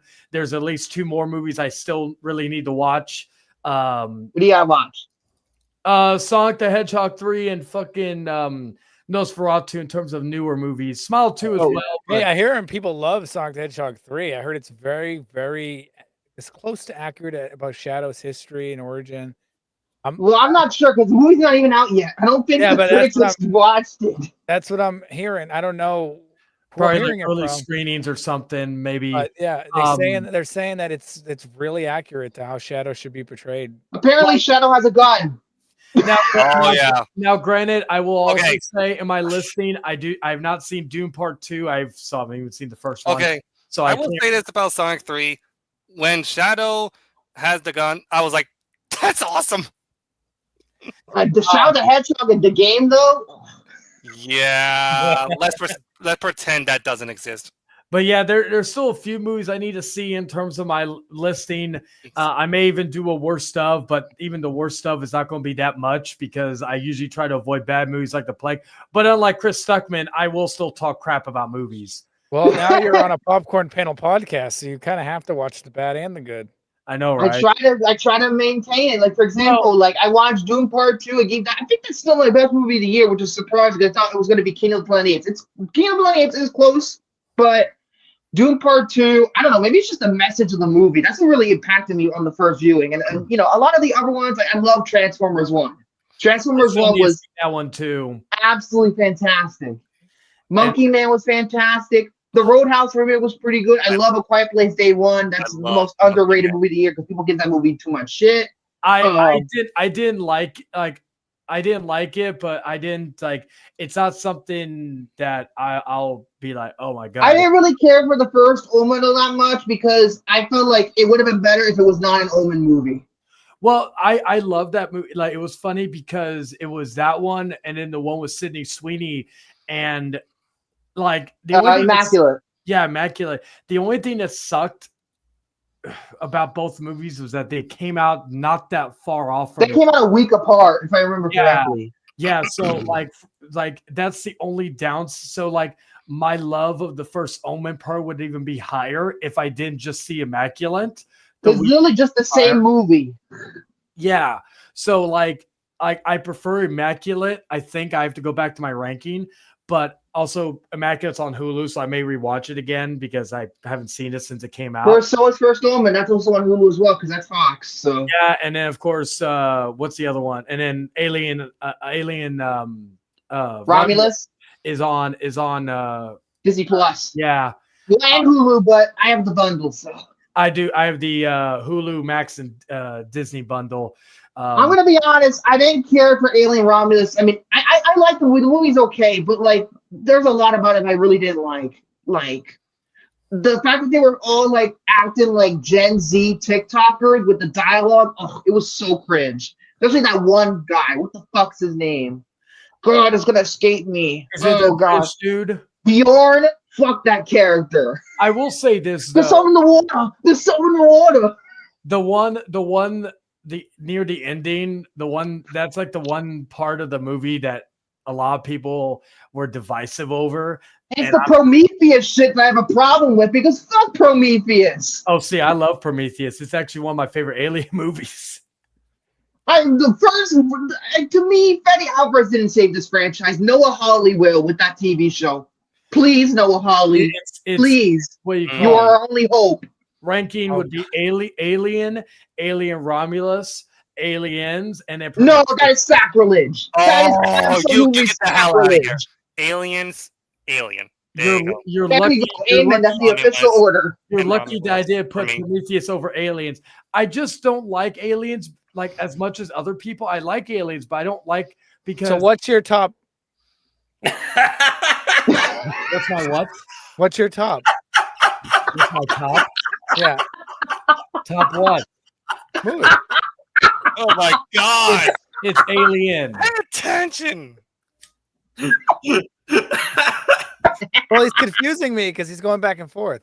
No. My favorite Alien film is the first one, and then it would be Alien Romulus, which is number 2, Aliens, and Prometheus would be the fourth one. That's and weird. then That's weird. I never hear that order, but that's and weird. then Alien Covenant would be God. and then Alien 3 would no Alien Resurrection and then Alien 3 because I could find some enjoyment out of Resurrection. AVP? What about AVP Requiem? Okay, if we put Alien versus Predator in there, oh fuck! Now you're gonna wait. I got the list on my phone. What am I talking about? I think of all the Alien movies, if I had to include AVPR, that would be at the bottom. Yeah, Requiem. Because frankly, you can't see anything. Although the copy I watched, apparently you can see because Hulu actually Fox made a new version of it where they actually brighten it up so you can see. Let's see. Oh, actually, my ranking is different. So I have Alien. I told you guys, it gets confusing. Alien is number 1. Alien Romulus is number 2. Prometheus I put at number 3. Oh, you gotta be kidding me! What? You gotta be kidding me. Yeah, the movie where it's all about fucking like bullshit, So you know I'm not making mythological, biblical shit rather than being about aliens. Number 1 is Alien. Damon 2 Lindelof, is I love Alien. you, but with that 3 is movie Robin and Watchmen, what the hell were you thinking? Oh, good thing my girl's asleep. She loves Watchmen. So what? You Yeah. didn't like the first Is the Watchmen movie I movie? You love, talking the about the show is Watchmen garbage. movie? You talking about the Watchmen. movie or the show? I was talking about the show. The show sucks, but I love the Yes. movie. The movie was great. Okay. The movie was phenomenal. Yeah, I I love love that's the Zack movie. Snyder's best movie. He never got better than that. And then number 5 was Alien Covenant. Number 6, Alien versus Predator. Number 7, Oh God, he did write The Hunt. That movie's bad too. Alien versus Predator. Requiem is number 7. Number 8, Alien Resurrection, and then Alien 3 is the last one. Just because I have a love for David Fincher, and that's like his worst movies. So Well, he disowned it. yeah, To be fair, Did. you know, I'm not. You know, David Fincher is a great filmmaker, but you know that with that movie, that's not his fault. They took it away from him. The studio did. They took it away from him. Even if it's the faculty cut, whatever the hell the other cut's called, it's not even his vision. yeah. So, but yeah, that's my topic for the because I can't remember what I was going to talk about regarding because I had a second topic. I just can't remember what it was. You watched It Ends With Us. You were going to talk about It Ends With Us. No. Although I like Florence Pugh and Andrew Garfield, but no. No, that's We Live in Time. That's We Live in Time. I haven't seen that. It Ends With Us with Blake Lively. Oh yeah, the one that came That out. movie's actually not as bad as people make it out to be. It's not as bad. To be fair, you know, with the whole Blake Lively situation and Colleen Hoover being problematic as hell, but like as the movie by itself, I'm just like, it could have been so much worse, guys. It could have been so much worse. At least there's effort in it. Have you seen the teaser trailer for fucking Lilo and Stitch? No, I haven't. Apparently, it came out today because I saw it on the Google trending. I think yesterday was it yesterday? Correct me if I'm wrong, somebody in chat. But like, yeah, it's basically just a little tease show off Stitch. So it's not really doesn't show anything in terms of plot. But I do like again, as far as the design of Stitch goes, it's top notch. Yeah, I saw the design. I didn't see the trailer, but I saw the design. I liked It it. looks pretty damn good. Yeah. To admit. It looks like since I'm the guy who did Marcel with his shoes on, whatever the hell that movie's called. Apparently, I think it's gonna be good because apparently that movie got good reviews. So, oh, you know what's funny? Side note: Walmart is starting to sell some of the. You know, A24 has those books. You know, the book with the movies in them. Like I have some are director's cut, the Blu-ray, but I wanted a 4K, but I got the Blu-ray. But nonetheless, Walmart is starting to sell those. They had the Midsommar director's cut 4K book. They had Interesting. that movie's great. Anyway, that movie's awesome. That movie is so bad. My girl's even loving Beau is Afraid, but she hasn't finished. What the fuck? To be fair, that is what Midsommar is. It's You said she liked Beau is Afraid, or you're trolling? No. Oh, thank you very much. Thank you. Fucking egomaniac ass project about Ari Aster showcasing his mommy issues to everybody on screen. As a masterpiece of a film, I don't care what anybody says. Anyway, it was the best movie of last year outside of. Give me a break. What's wrong with you? Thank you. At least Tom is actually having common sense. Have you seen that movie? I didn't finish it. It was so dumb. You and Dan, okay, so you and Dan did a review on it, and I said, okay, maybe they're just being, maybe this is an act. I don't know. So I started watching it, and I'm like, this is stupid. And I got to be honest, I don't know what you like about it. I really don't. I would love for you one day to do an episode, not to watch it, for me just to understand why you appreciate it. Oh my god! I already banned all Ari Aster movies. I can't stand the film. I can't stand the guy. Can I use it? Can I do it as a topic then, Victor, for a future episode? Well, then, if he wants to watch it, that's not my problem. It's his choice. No, he just wants to hear me. I want to hear his rationalization on why it's the best film of 2023. That is crazy. It's not Godzilla -1, buddy. It's not Godzilla -1. It's not Oppenheimer. It's not even Scream 6. And not even fucking John Wick So chapter you 4. said it's the best film of 2023, Chayton, right? Is that what I just heard? That's what he just said. Not Spider-Verse either. That's crazy. I'm trying to see. It was between both. Even fucking Poor Things was better than that The shit. top 3 movies I had for last year was Beau is Afraid, The Iron Claw, and Mission Impossible: Dead Reckoning Part 1.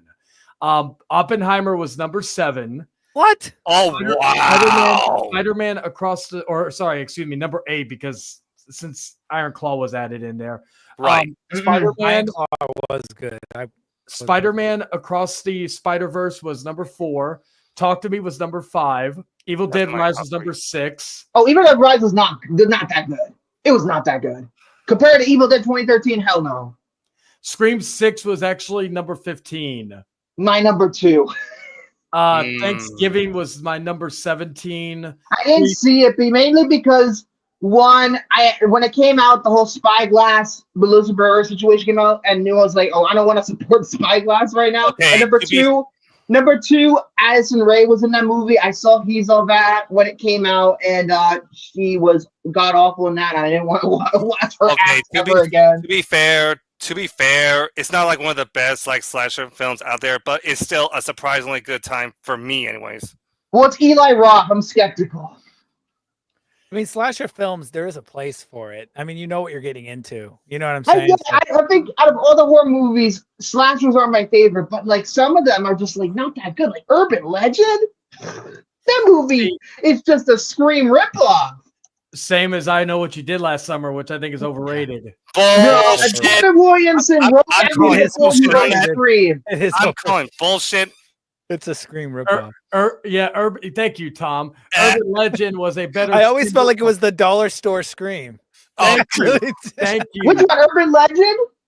No, I Know What You Did Last Summer. Yeah. I actually like those movies quite a bit.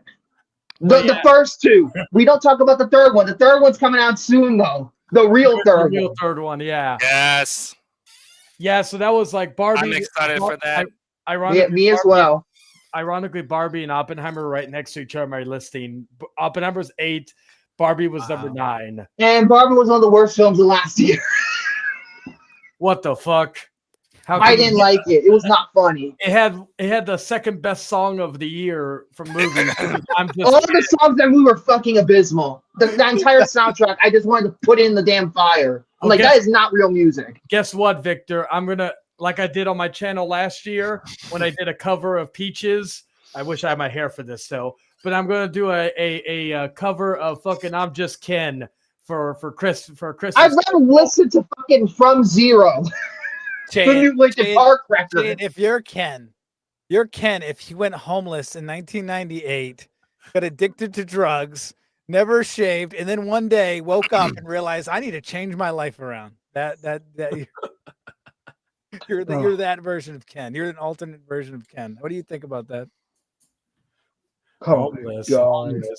You're not homeless. You changed your life around, but okay, I changed my life. Well, at least I changed my life around. Yes. But because being homeless is a choice, ladies and gentlemen, is not a way of life. But yeah, with I can give Barbie some credit. Production design is very good. Yes. Very, very good. But Margot Robbie does the best she can, considering the material is not great. Same with Ryan Gosling. I was gonna say, if you don't say Ryan Gosling was great in this, I'll be right back. I'll give him credit. The performances are pretty good. Okay, Will Ferrell was just too much, though. He was too much. He was way too much. And I love Will Ferrell. Yeah. He was way too much. The problem I have with that movie is the damn script. That's the real problem I have with it. Because I feel like, to me, it was not subtle in what it was trying to say. There was a subtle way you could do it, and, making it kind of... how am I going to express this lightly without getting kind of offensive? But I get what they're trying to go for. The differences between men and women.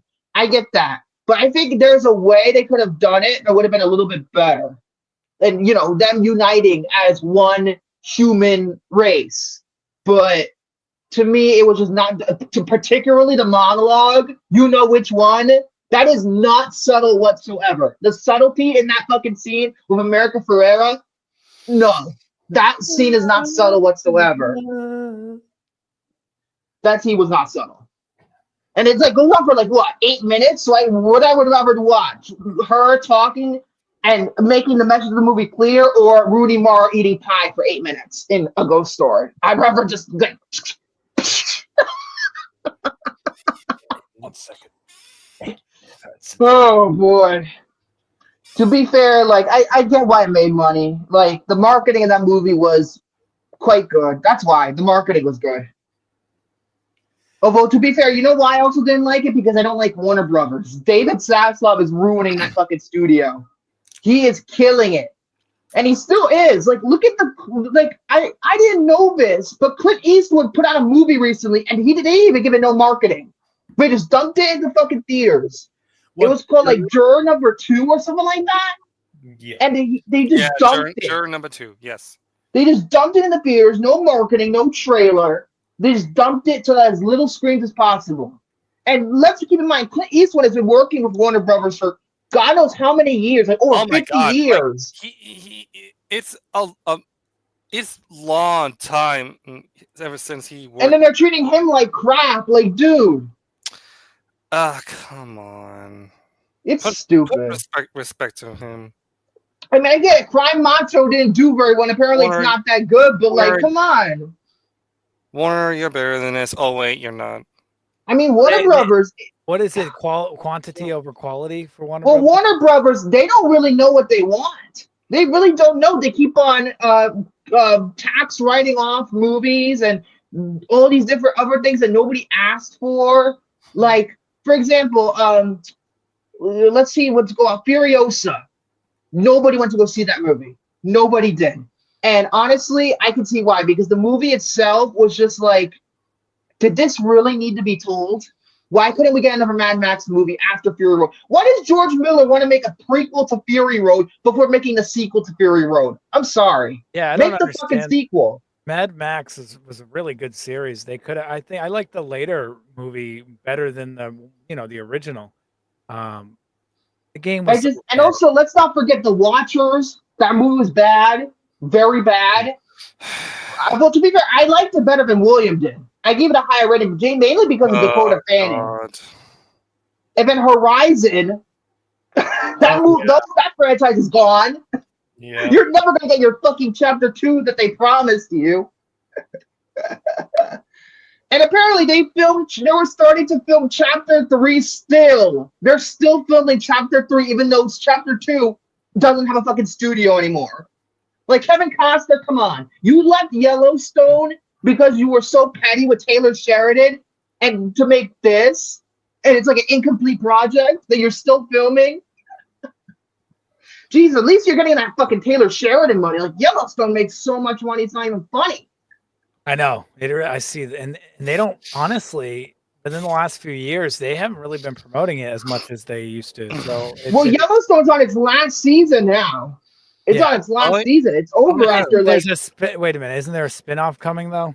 There's been a couple of spinoffs. 1883, 1923. Yes. There's another one coming. I mean, Yellowstone has been around for like a good while. 2018 at least. Yeah. Yeah, 2018. So 6 years. Yeah, and it's like Taylor Sheridan finally got the credit he deserved because I mean he made, he wrote a bunch of movies. Sicario is obviously fantastic. Wind River is probably the best thing he's ever done. Period. Well, 6 years is a good sweet spot for a series, I think. That's why I like Lost. It's 6 seasons. Yeah, 6 seasons is a good way. I mean, that's where I think most series end on a 5 or 6. It depends on the show. Like Breaking Bad lasted 5 technically. Mm-hmm. Yeah. And I think Better Call Saul lasted for what, 7? Maybe 6? I think it was 7 though. I believe so. But yeah, anything else, Shane, you want to talk about? No, I've been done for a while. Oh God, why am I talking so much? Since I'm here, I might as well play the commercials. Been going on and he's been done. Yeah, might as well. Might as well play the commercials I picked out because I picked another Doritos commercial, guys, and oh boy. Oh boy. You're about to see it in about 30 seconds, but here's the first one. Here we go. Return to Hogwarts.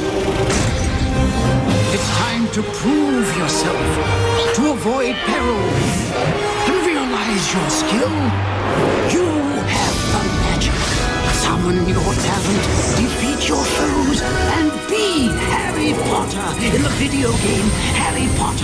Chamber of Secrets. Rated E for everyone. EA Games. Challenge everything. Mr. Stevens? Peter.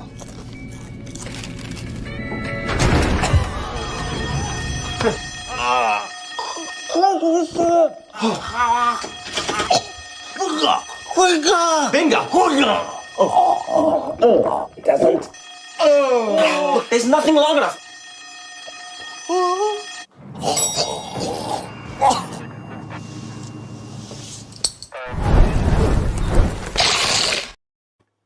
What the fuck did I I'm just? horrified.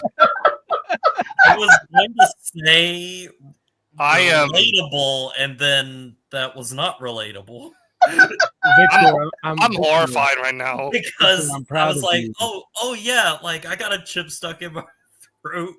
Everybody knows when you get a chip stuck in your throat, you should shove a dick down your mouth. I mean, right? Shane?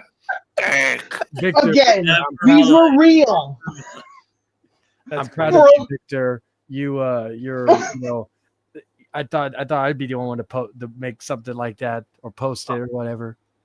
But Doritos was like GoDaddy.com in terms of how fucking weird What those year, damn what year commercials was are. that commercial?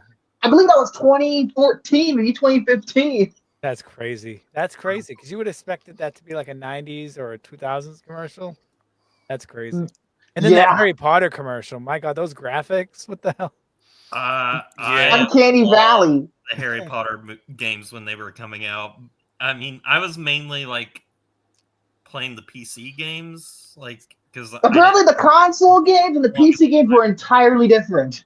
Yes, Yeah, but the I have PC to say, games I I really had like the game on the Hogwarts. GameCube. Hogwarts Legacy is a really good game. I have it. I didn't even get past the first part of it. I really need to sit down and play it. It's so underrated. People the people made it so political, but at the end Because of the whole J.K. Rowling situation, even though she had nothing to do with the damn game, And there's she a- didn't write it. there's literally a trans character who plays a major role in the game. So there you go. I don't understand the whole. Avalanche Software didn't give a shit about fucking J.K. Rowling's political beliefs. They did it anyway. And did now it they're like, anyway, oh. Yeah, and that's tough because the series she doesn't even own. She has no control over the series. If she did, that wouldn't have happened. Yeah, because Warner Brothers has kind of final say. So, at least for the movie levels. I think it's canon with more so the movies than the books. So, yeah, the game is really good. And I'm going to need to play it now. You're convinced me. there's a Once I get back, DLC coming out for it. There's major rumors that a DLC is coming for Hogwarts Legacy. And I think Avalanche Software, like even like their previous games, like I think they did Just Cause 3, maybe 4. I forget which one. Just Cause was another series. Like those first, I want to say the second and the third one gets a lot of attention. The fourth one was meh, but those 2 and 3 were really good. Yeah, Avalanche is pretty underrated, in my opinion. Very, very, they're completely underrated. Anyway, let's get back on the main subject because today they're going to talk about, maybe I might comment on this, even though I didn't watch the damn movie, but I hadn't seen it enough to kind of comment on it. I've seen it so many times in my life. Yeah, I do too. Here's the thing, though. This movie is basically a fucking rehash. That's what this movie is. I agree and disagree. I think it like in terms of plot, It's the same fucking thing. Not in terms of how should I say this? The structure is exactly the same. Maybe not the plot, but the structure is the same.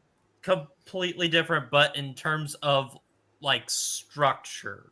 And they literally put out this movie, like literally, it was to the point where this movie, the first movie came out, and like the week after it came out, the people went back to work to do this movie. Not even a year-long break, and they came back to do this one. They went hard. No, they went hardcore. That whole entire series, they went friggin' hardcore.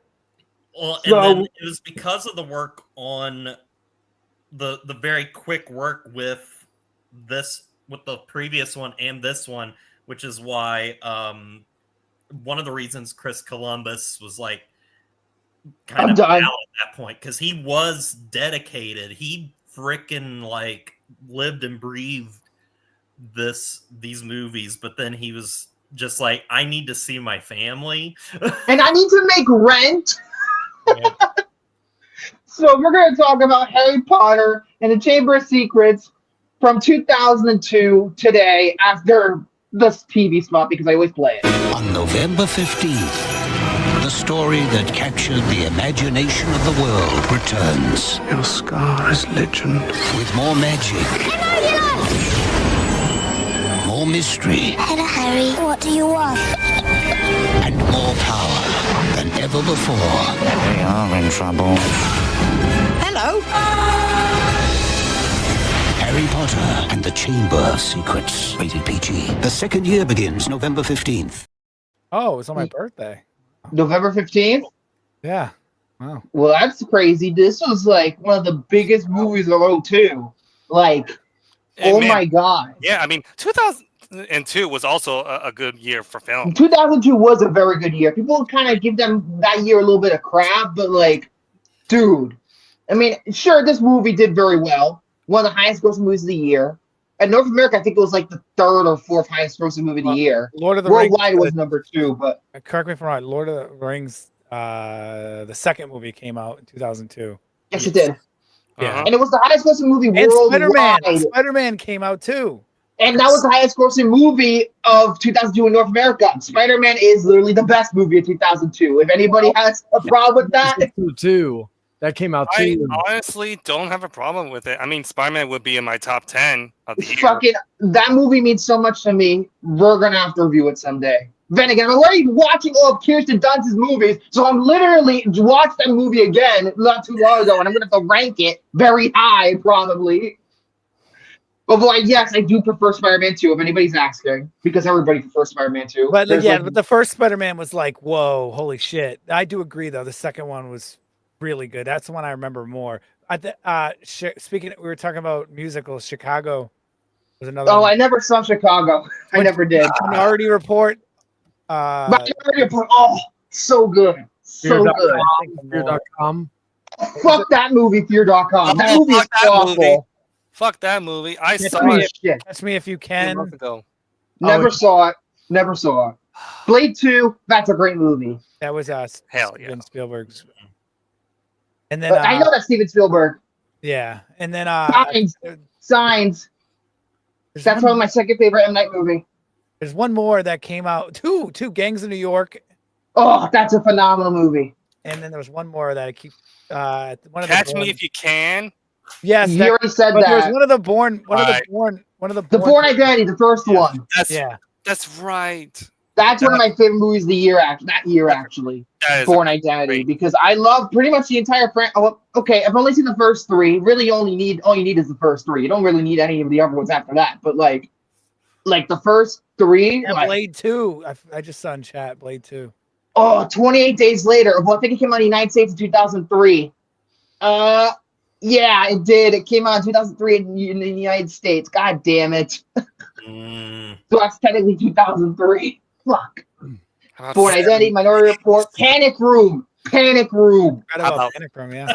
Days. Narc was really good. If anybody's seen that. Narc. The Ring.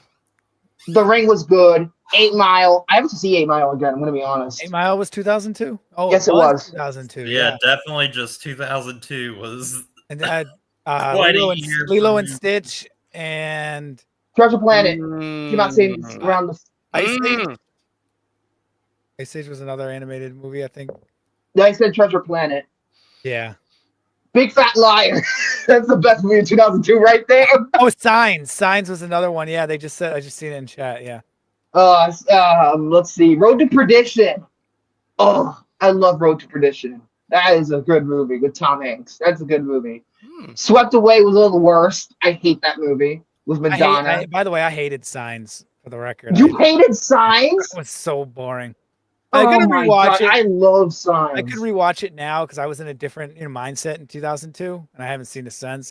So I'm sure I'd appreciate it more, nowadays. Back then, I thought it was boring. I fucking love Signs, even from like day one. Not day one because I was too young to see it. I saw it when I was like 16. It was so Rain of Fire. Now I don't use the term guilty pleasure anymore, but if that movie's called the so-called guilty pleasure, it's fucking Rain of Fire.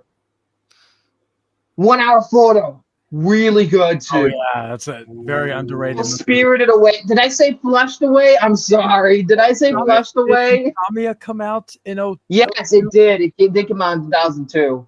I didn't see that movie, Insomnia. It's one of the only Christopher Nolan movies I haven't seen. It's so great. Like, I heard Robin was great, and apparently there's a Ginger Snap reunion in it. Both Catherine Isabel and Emily Perkins are in the movie. Both of them. Oh yeah, that is right. So I gotta watch that because I love me some Ginger Snaps. But anyway, let's get to the actual fucking point of this game. I'm sorry, we're jerking off 2002 here. And, well, to be fair, it is a great year. It's better than 2003. That's for fucking certain. Oh yeah.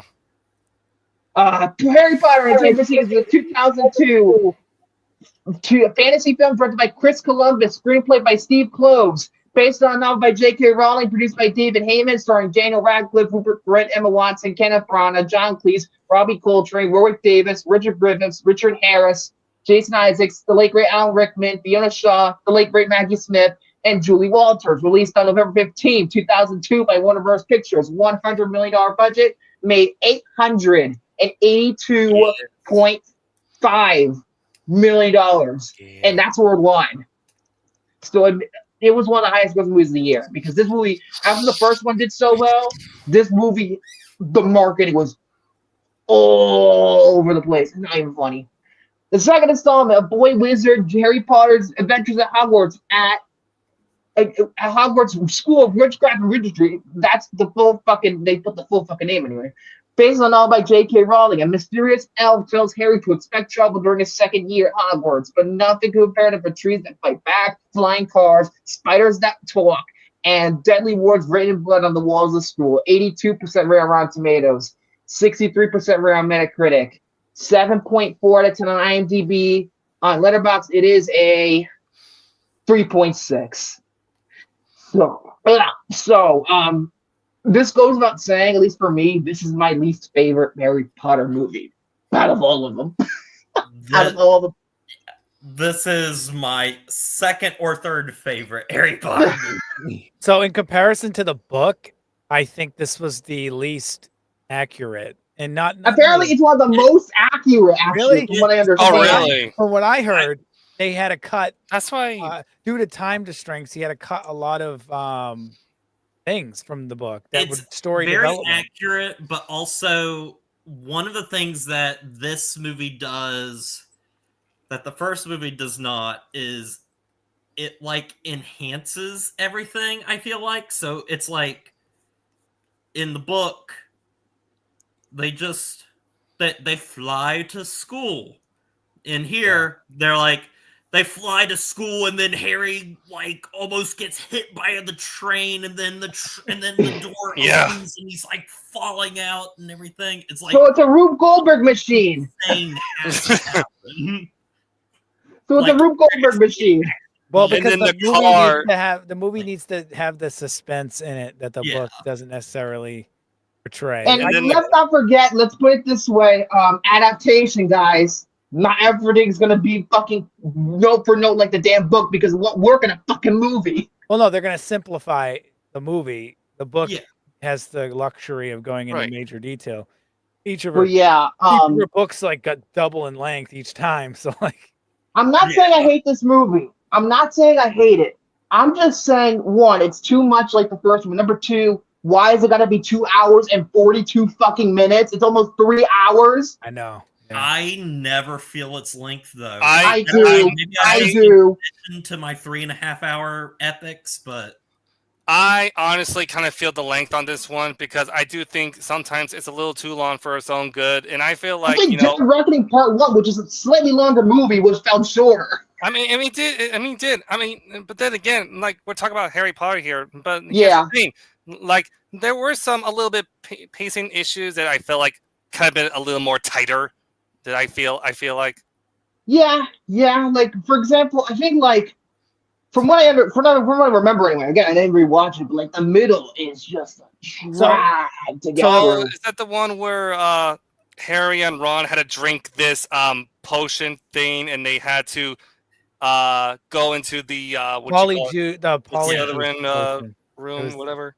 Yeah, it was the polyjuice. The polyjuice. Yeah. And there's like certain things in this movie that even though I feel like it's well made because it's fucking Chris Columbus, I don't think he's ever let me down, to be honest with you. Oh, wait, he did. You It's think called this I Love movie- You, Beth Cooper. I heard the movie's so bad.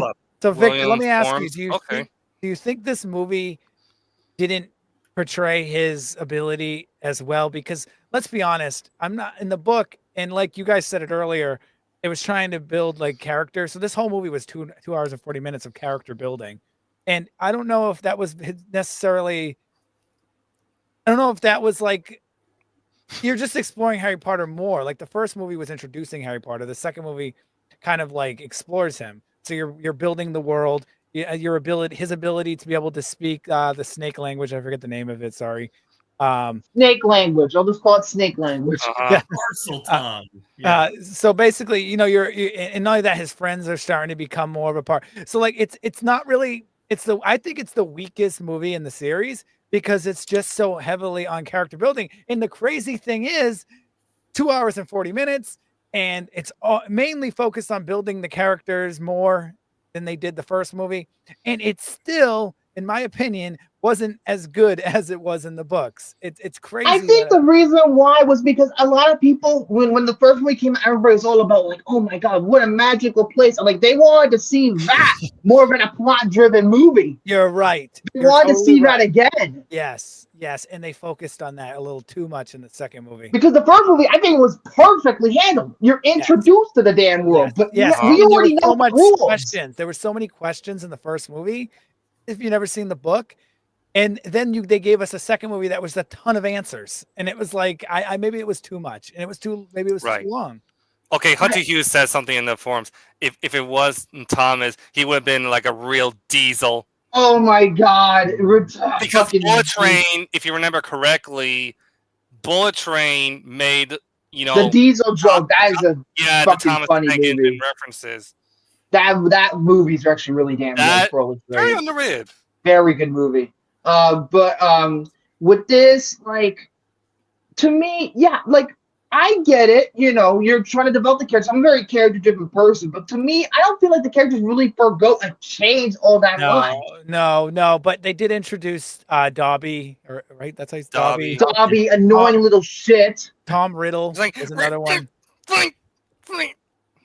It's pretty sad when they to me Dobby's so annoying and like, oh, you never saw him again until Deathly Hallows Part 1 because of that. I know, yeah. I think for me though, like when it we have talked a little bit about how the characters do kind of like stay where as they are, and it's to talk just briefly about the book and everything. It's like it's the same way too, and that is I feel like a problem, but I don't know. For me, I don't know. I just was the Tom Riddle. I already like these characters, and I'm fine with having them just be like stagnant for a movie because I'm still enjoying and loving. To be fair, this is like really the last time where the main three actually act like kids, even though clearly Harry and Ron are hitting puberty hard in this damn movie. Yeah, they are. They are hitting puberty harder than a motherfucker in this movie. But like, this is the last time they're kind of allowed to be kind of kids because they are technically still kids. And you know, they're obviously. I feel like the acting got better compared to the first movie with all three of them. I think like sometimes in the first movie their acting's a little stilted, particularly Daniel Radcliffe. He's a little bit stilted in that first movie. Yeah, but in this movie he was a hell of a lot better. Also, too, without the three actors, the whole entire series would not work. You know, which is why I don't want that fucking Max show, man. Why are they doing it? Honestly, it's a cash grab at this point. So, Victor, to add to what you said about them, like, you know, first time being kids, I do think that they went a little overboard with them being kids. But with that being said, I think it was on purpose because with the Tom Riddle situation, and it kind of like forced Harry to like get more mature. Kind of grow up. Yes, to confront. So I almost feel like they may have purposely been a little bit like, look, they're children, so that when he did finally confront Tom Riddle and all that Voldemort connection, you know, when he actually had to face something a little more mature, and Tom Riddle himself is almost like an older character. So it's almost like Harry's starting to realize, I need to sometimes in my life grow up and confront these demons that are inside of me. In this case, and right there going on in the school, I do think there was a purpose for him to be childish. And I think that there was a reason why later on in the series he grew up. I almost feel like maybe this movie was planting the seeds for the maturity that Harry Potter had later on with that Tom Riddle. And I wanted to ask whoever read the book, because I did not read the whole book. I didn't read the book. I've read it a few times. How was the Tom Riddle handled? How was that story handled in the book? Was it the same or different? It's pretty much verbatim how it is, like, from movie to book. Like that, there's little things here or there that but no, it pretty much covers everything. Yeah, so. To me, like, there's a couple of scenes that I will say this though. I'll give another credit to this movie. The visual effects are way better in this movie compared to the first movie, because the first movie's visual effects could look very dated. I've said that a long time ago. Yeah, some of the visual effects look rough now. Yeah, especially with the big troll that's like in the bathroom. Oh god, that didn't look too well.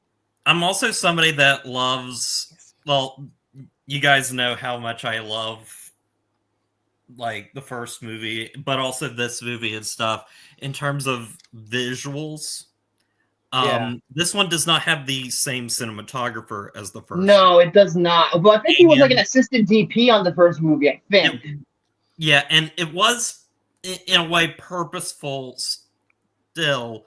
And obviously Chris Columbus wanted to maintain like a similar feeling and everything. But what he did with this one, because his idea initially when he was planning all the movies out, that each film would, like, the gradient would get a little darker and stuff. And so you slightly see a darker filter on the film, only slightly, because it's still colorful.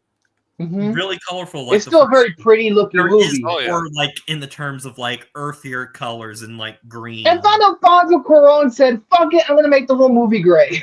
But keep in mind, and I could be misremembering, that was originally not going to happen, and then he decided to. But again, Alfonso Cuarón is a fucking auteur filmmaker. What did you expect? But the Tom Riddle scenes were darker filter, like when I loved the black and white.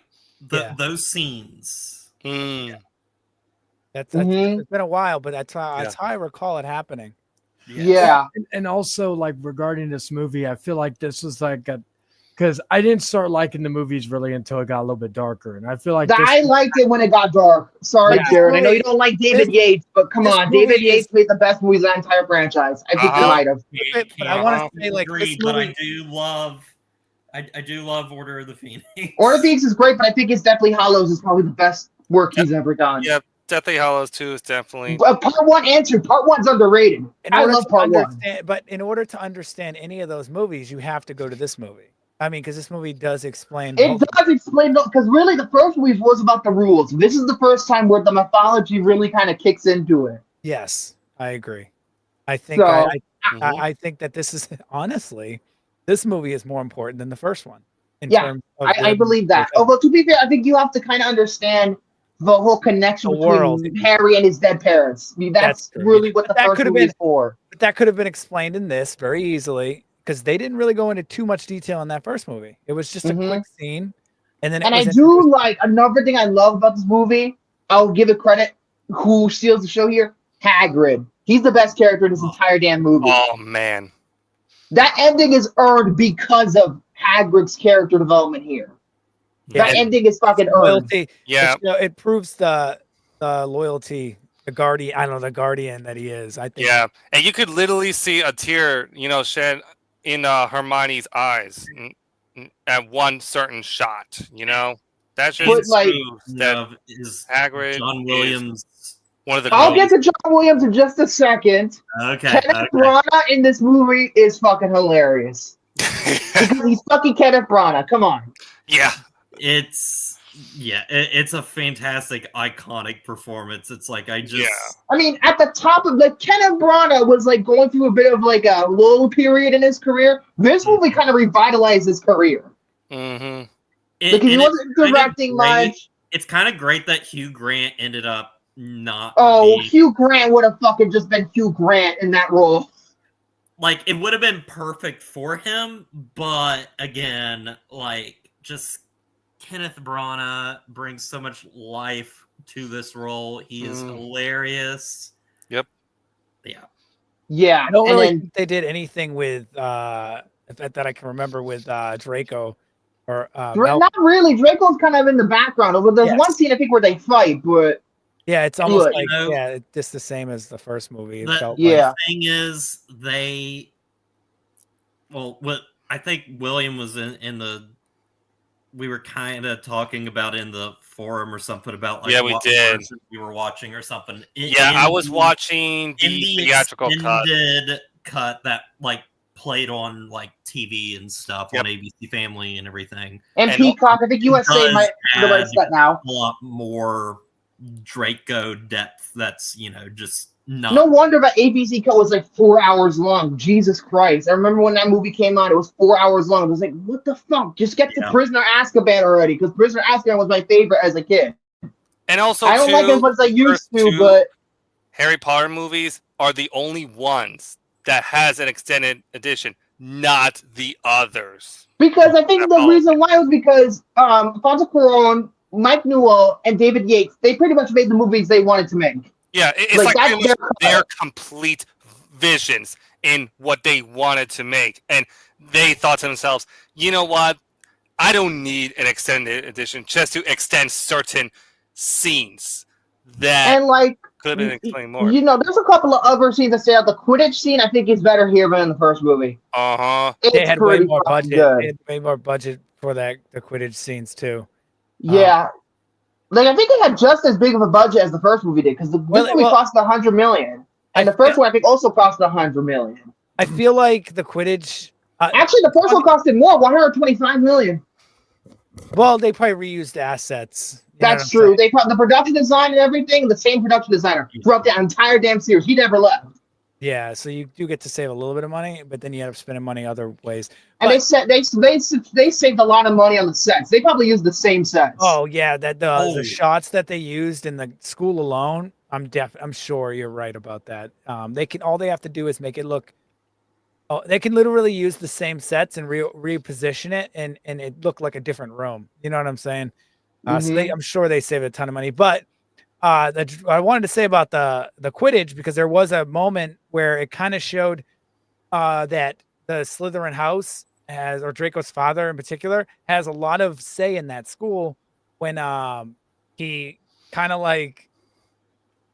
played a role in the Quidditch tournaments, and how he was kind of like influenced the team with like the new brooms. It basically showed that he was like a big beneficiary of the school.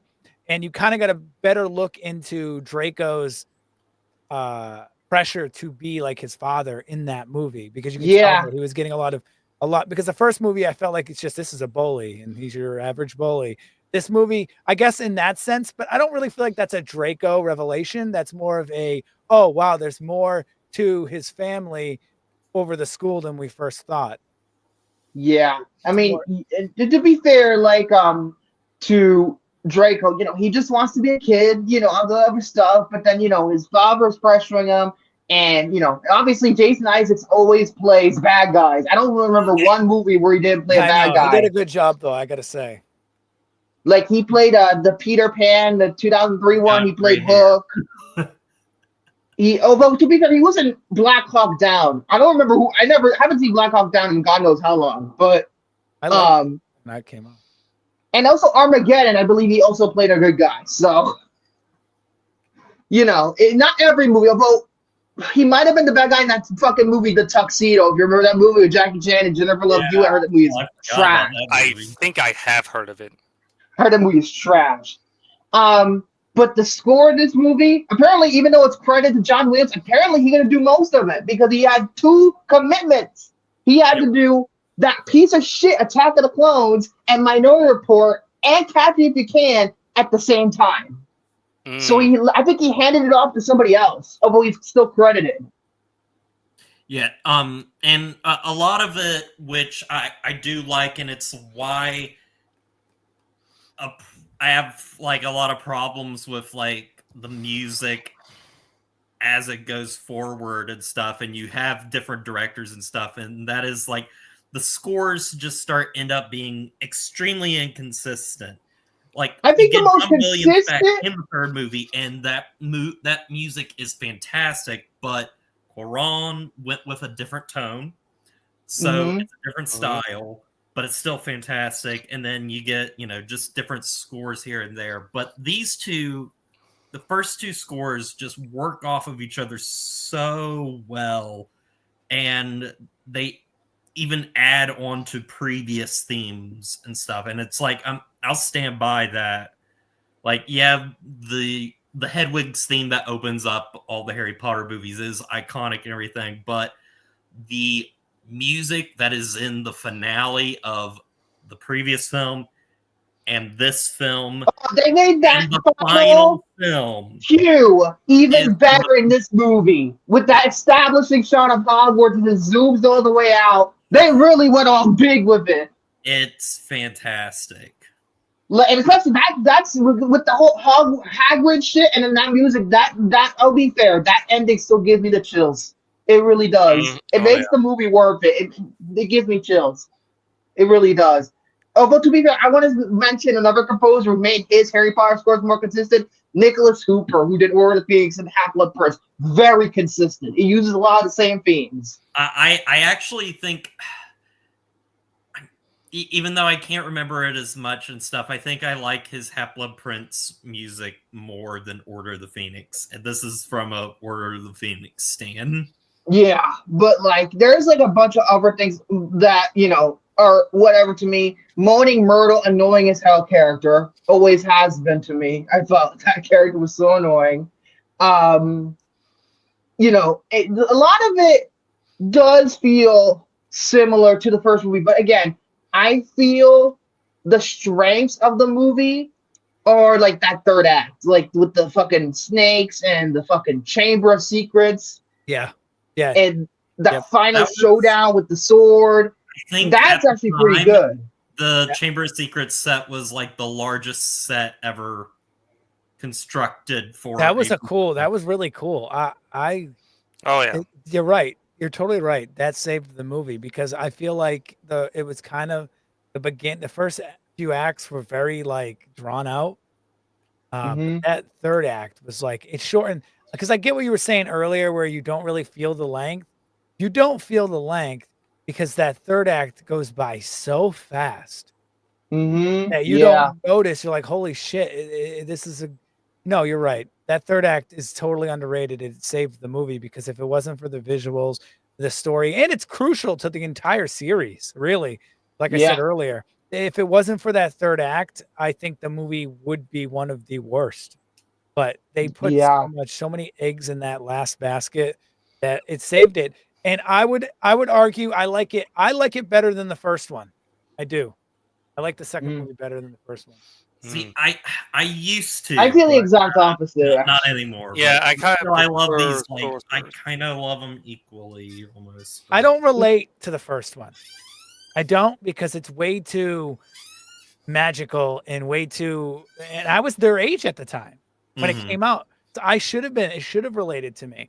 But to me, it's like an alien world of like way too.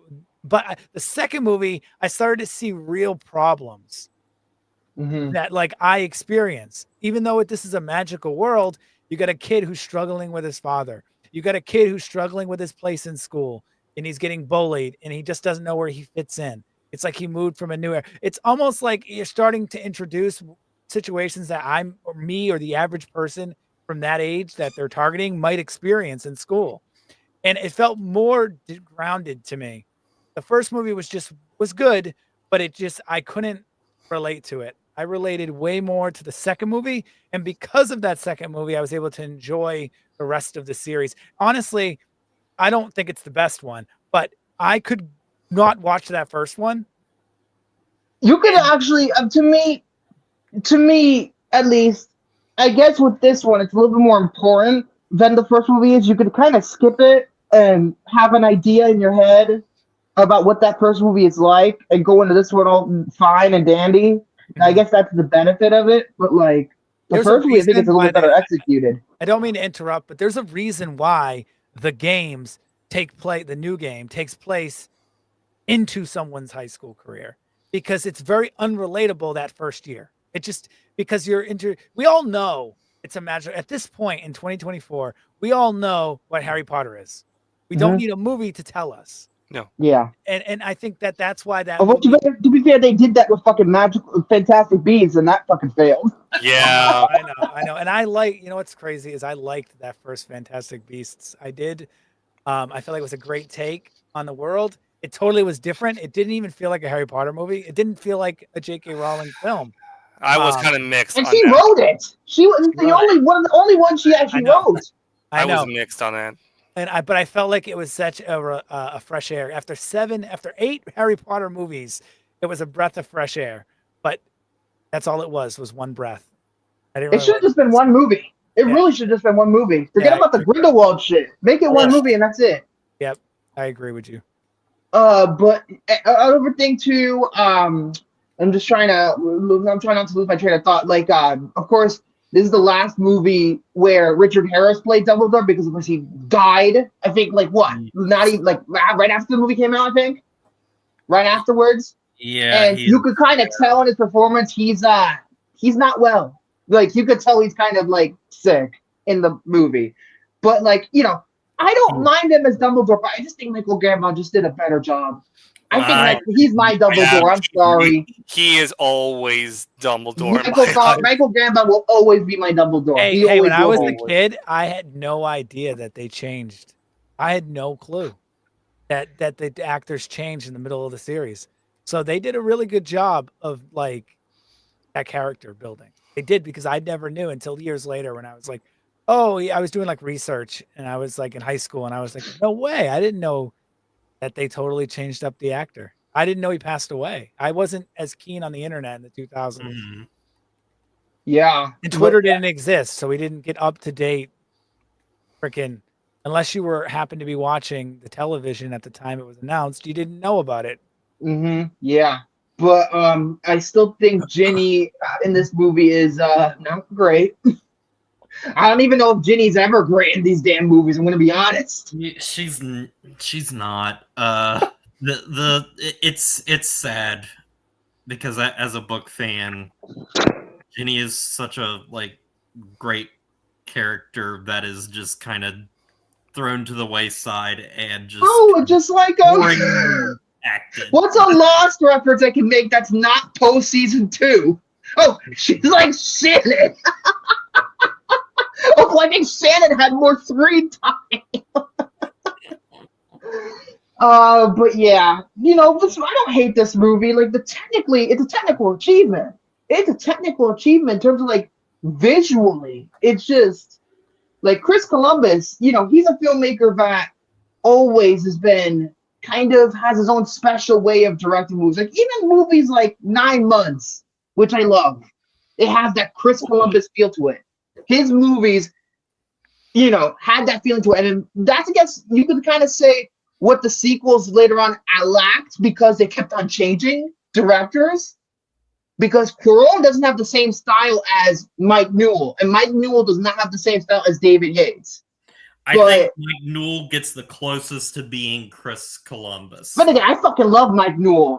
Donnie Brasco, even Mona Lisa Smile, Take a Shot. It's a Kirsten movie. I saw it already. It's a good movie. Really good movie, actually. Mike Newell is very underrated.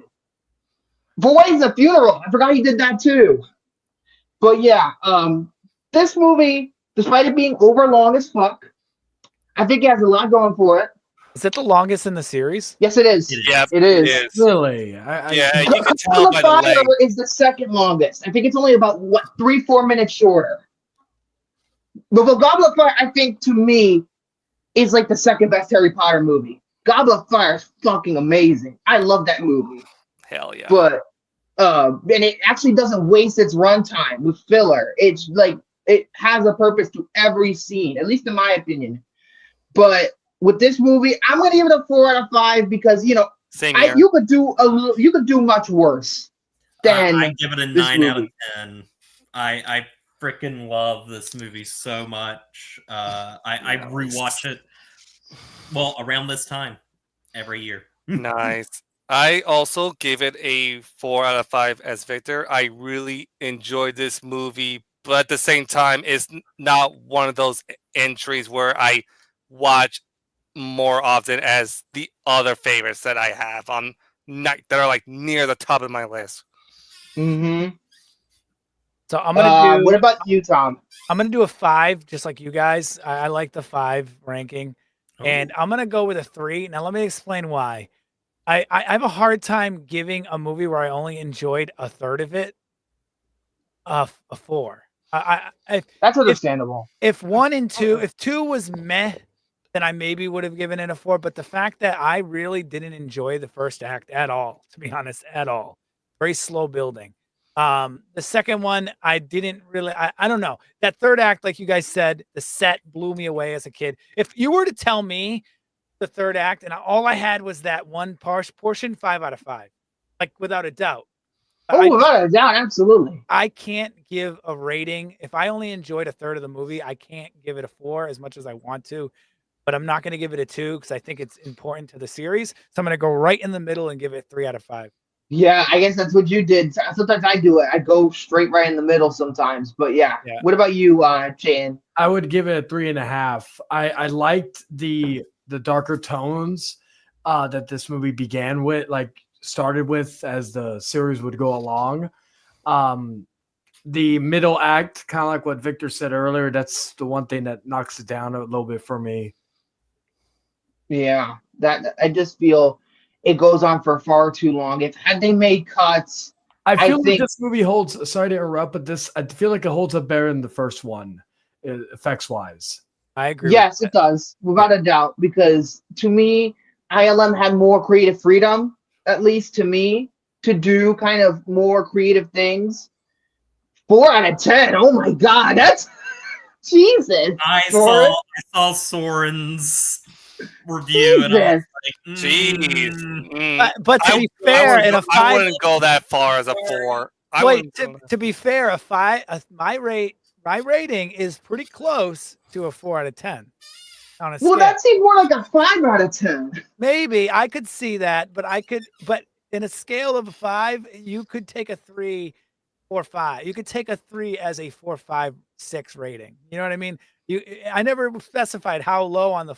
I know Chayton did. Chayton said 3 point whatever. I'm not giving it a point, but I don't necessarily hate that 4 out of 10 score. I didn't give it a 4 out of. I didn't do a 10 ranking for that reason because I don't want to go. I don't want to zoom in too much to my score. You know what I mean? So I'm kind of keeping it at a distance. So that's why I'm going 5. So I say we lock William in the Chamber of Secrets. Okay, Tyler, I've been studying in the books, and I will know my way to get myself out of those dirty Chamber of Secrets. Yeah, you study that chamber. You get the blueprints. So, no way. Ask AI for help. God. I'm pretty sure it'll guide you. Oh my God. Then again, Tyler is always a butthole. What do you expect? I cannot believe I was here for like a good hour and a half. Yeah, I know. I was surprised too. So that was good though. It was a good review. It was a good review of the, it's a good movie. Good time. And if you stay for a little bit longer, you'll know what the next week's movie is. Well, to be fair, we already know what it is. What it is, don't we? And I don't know what it is. Yes, we do. Hold up. What is it? And let's just put it this way. Fuck that. Oh my God. I don't know what it's the one from 2001 starring Jet Li, Delroy Lindo, Jason Statham, Carla Gugino. It's fucking that movie's fucking I guess it's bad, but it's funny. Hey Victor, I guess I could say that I'll be ending my final episode here on a high note next week. Oh yeah, You said because just this so we're movie clear. is kind of Go ahead. yeah, that's what it is. It's kind of a quote unquote guilty pleasure. It's from the same guys who did Final Destination, or at Yep. least one of them. I think both of them wrote it though. And the other Glenn writers Morgan and of James the Wan. I think they X-Files, did. too. Writers of the X-Files too. Oh yeah, they were writers in the X-Files. I keep on forgetting that they were. But like the one Uh-huh. is, oh boy, like it's like it's not a good movie, but like it's fucking funny to watch. Like and Oh it's short my too. God. It's only 87 minutes. I've never seen it, so I'm excited to watch it. I don't know. Tom, you're gonna have the time of your Listen, life. there is a bunch of new metal in that damn movie. It's not even funny. There's a bunch of new metal. Godsmack, Disturbed, fucking Drowning Pool, Papa Roach, and these the are all, movie. dude. Before football, these are my bands. Like right before I came, that would pump me Okay, up. Tyler says Jet Li versus Jet Li versus Jet Li versus Jet Li versus You Jet know what? Li. I probably seen it. I'm gonna tell you why. I had a friend that loved these type of movies, and I would just sleep over his house, and he would just play them on repeat. So I bet you it's like subconsciously imprinted in my brain, and I'm gonna unlock some core memories when I watch it. I know it's gonna happen. Oh man, like this movie is fucking just. It is ridiculous. I don't even know where it's streaming. Let me have a look. I thought it was streaming through Netflix at one point. It was. Oh fuck! You gotta rent it unless you want to go to Seven Seas, Tom. I'm gonna sail the seas. I'm sailing the seas, everybody. You sail the fucking seas. It's not hard to find. It's not hard to find. It's from Colombia. It's not I am hard to not find. renting the one from 2002. You can bet your ass that ain't happening. 2001, okay? 2001, the DVD came out in 02, but yeah. Oh, I'm getting a DVD of that shit, man. Oh, you got it. That's a good coaster. Hey, you be quiet. I mean, to me, this movie is stupid as shit, but I can have fun with it. Like, it is a fun movie. All of those movies in the early 2000s are fun. I think I know it's. I prefer in terms of Jet Li movie. I'll say this again next week, but I prefer Romeo Must Die. That's just a better movie. Is this English? Is this in English? Yeah, it's an English. It's an American production. It's American. It's American. That's a little more. I don't know though, because there was always some charm to when they'd be like, I don't know. Okay, like I don't know. Because other than Jet Li, pretty much all the actors are American. Well, except for Jason Statham, but he has a fucking terrible American accent. Horrible. No. One of the worst American accents. No. It's horrible, but it's wonderful. But like Jet Li's like American movies, Romeo Must Die. That movie with the DMX, Aaliyah, I think Isaiah Washington. Yeah, Delroy Lindo's in that movie as well. That is a fun movie. Anthony Anderson steals the show in that damn movie too. Like that one is like my favorite of the American Jet Li movies. Oh wait, no. I take that back. Unleashed was pretty good. That was pretty good. Unleashed. Yes. That one was really good. And it's funny because that's a Europa Corp movie, and I can't stand Europa Corp. It's the only one I remember too, to be honest. So Europa Corp, Luc Besson. I'm sorry, man. Like Luc Besson, like he didn't direct it, he wrote it, but like Luc Besson, this man, he could get a little obnoxious. Like Taken movies got obnoxious. The fucking Valerian. Oh, Valerian. That movie. I wanted to see that movie bad too. Like that trailer looked so good, but then that movie came out and I was like, what the fuck? That movie is so bad. Like in terms of his directing, like after The Fifth Element was like his last good movie. I mean, not a lot of people. Look, that's debatable because a lot of people don't like The Fifth Element. Yeah. And then Europa Corp, they also did High Tension, which is another very divisive New French Extremity movie from Alexandre Aja, who did The Hills Have Eyes remake, which I actually love The Hills Have Eyes remake. Yes. That is a really good movie. By the way, Emily the Robin from Lost is in that movie with an American accent. So, well, she did a better job than fucking Jason Statham with an accent. But, that's a good movie. But High Tension. The last two movies that Jet Li was in was Milan, which I don't really consider that a Jet Li movie. That's not a Jet Li movie. It's just the movie that he's in. Yeah, and then League of Gods. League of Gods? I've never seen that. Never. By the way, I don't hate the new. I'm gonna be having a hot take. Everybody says, the Mulan movie, the remake, that sucks. But like, I don't hate that the remake. Expendables 3. He was also in the Expendables 3. He was in the first two as well. Yeah. I think that, I don't know. Those aren't Jet Li movies, though. Yeah, I like the first two Expendables at least. I don't care about anything after two. Yeah, especially 4. I saw a bit of 4. 4, we That don't movie is talk rough. about. That And movie it 4 has is like one of rough. the worst character assassinations I think I've ever seen. Not only that, the movie looks cheap for a supposedly $100 million budget. It looks like it cost 2 cents. Can you actually believe they spent all that much on the actors? They didn't spend that They're on the not even they're not even like the big name actors from the first 3 movies. Like you got fucking Jason Statham, Sylvester Stallone again, but then you have and Dolph Lundgren, but you also have Megan Fox, 50 Cent, Andy Garcia. 50 Cent. The fact that they made her the leader of the Expendables makes no fucking sense. I thought Jason Statham was supposed to be the leader after Stallone got killed off in the movie. I thought Jason Statham was supposed to be the lead of the Expendables. Such a terrible movie. Tony Jaa, like not a lot of Americans know who he is. Iko Uwais, not a lot of Americans know who he is. Randy Couture, I think he was in the other ones. I think he might have. Was. But like, I don't really care for anything after the second Expendables, to be honest with you.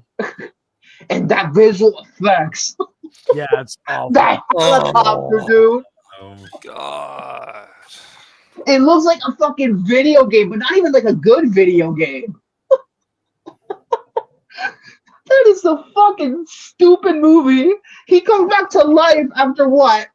An hour of him, like Sylvester Stallone is supposedly killed off, and then he comes back at the end of the movie. I'm not dead, guys. I'm not dead.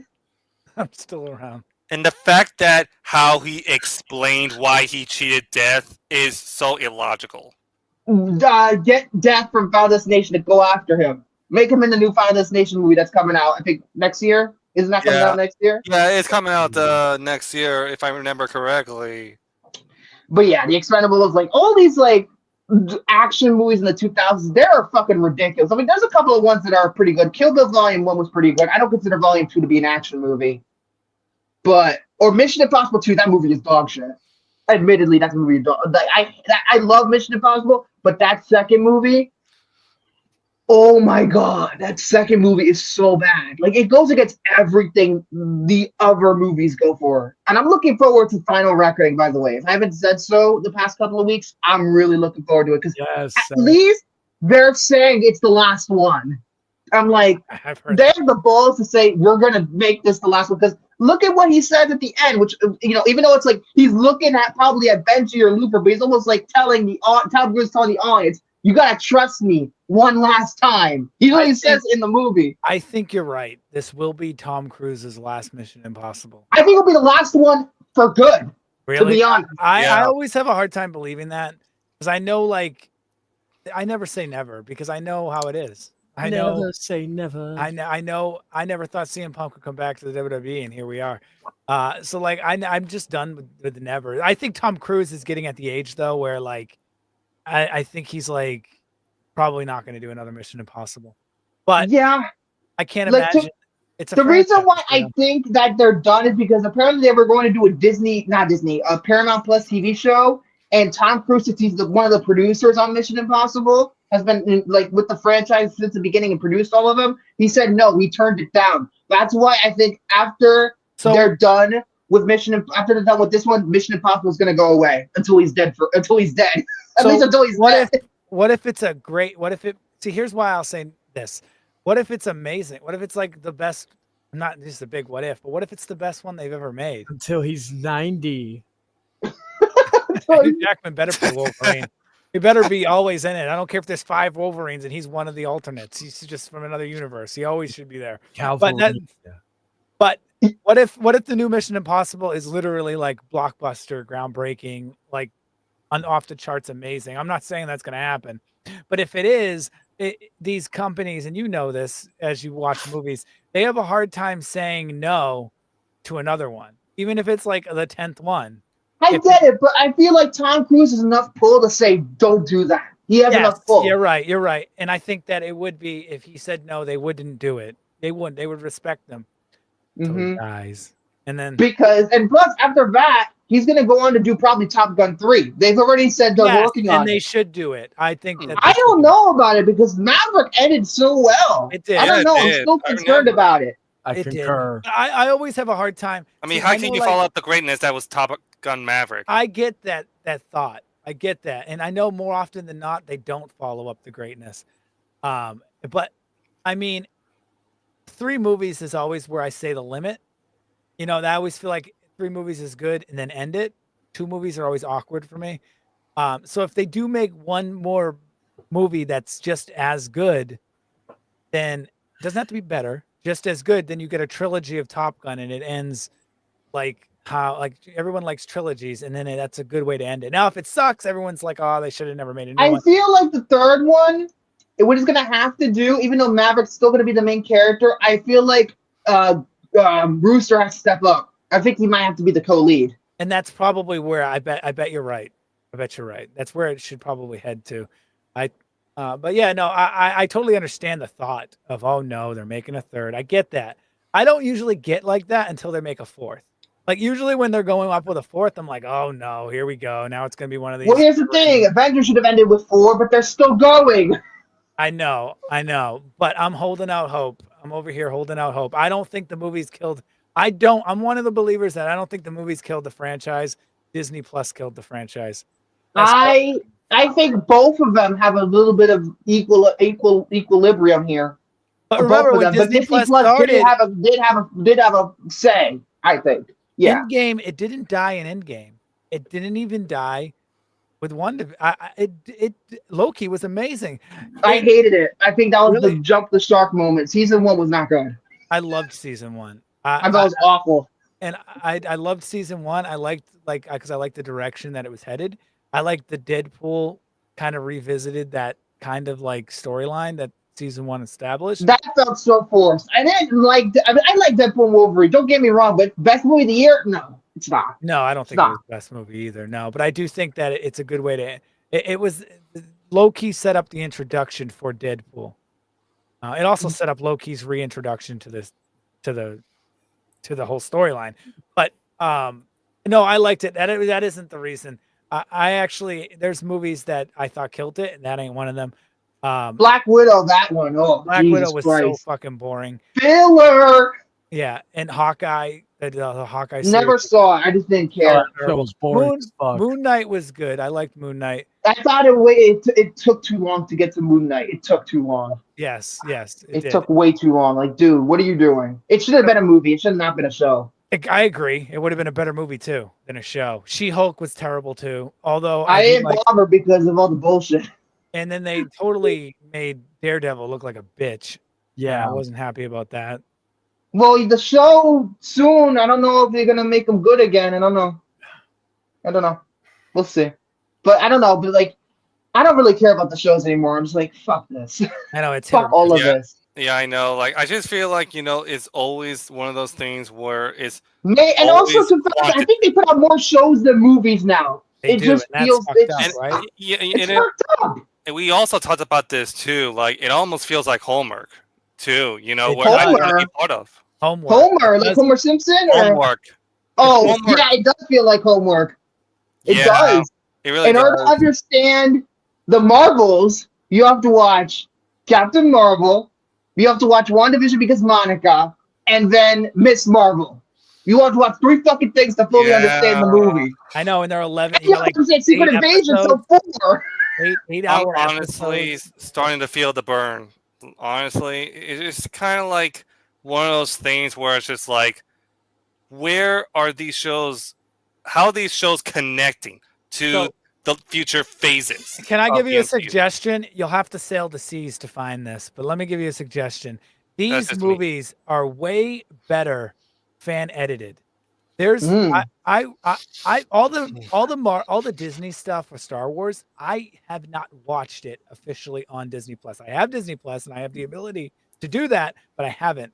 There's a guy I know that takes episode chunks, edits them together so that they become. So he'll take the series and he'll turn it into 3 movies. So like Obi-Wan, he cuts it down to like a 2-hour movie. He actually cut Obi-Wan down to 1 movie. Because he said that there was just a bunch I think it should have been a movie. I'm going to be honest with you. He did a great. I'm going to try to see if I can get it for you, Victor, and just send you the Dropbox link of it. Maybe I'll have a look at it because I wasn't crazy about Obi-Wan as a series. I wasn't so crazy about it. He does such a good job cutting down these movies. The Andor series, he cut down to 2 movies The Mandalorian series, he cut that thing down to 4 movies, like the whole series. He cut it to 4 movies, and he just cuts out the filler.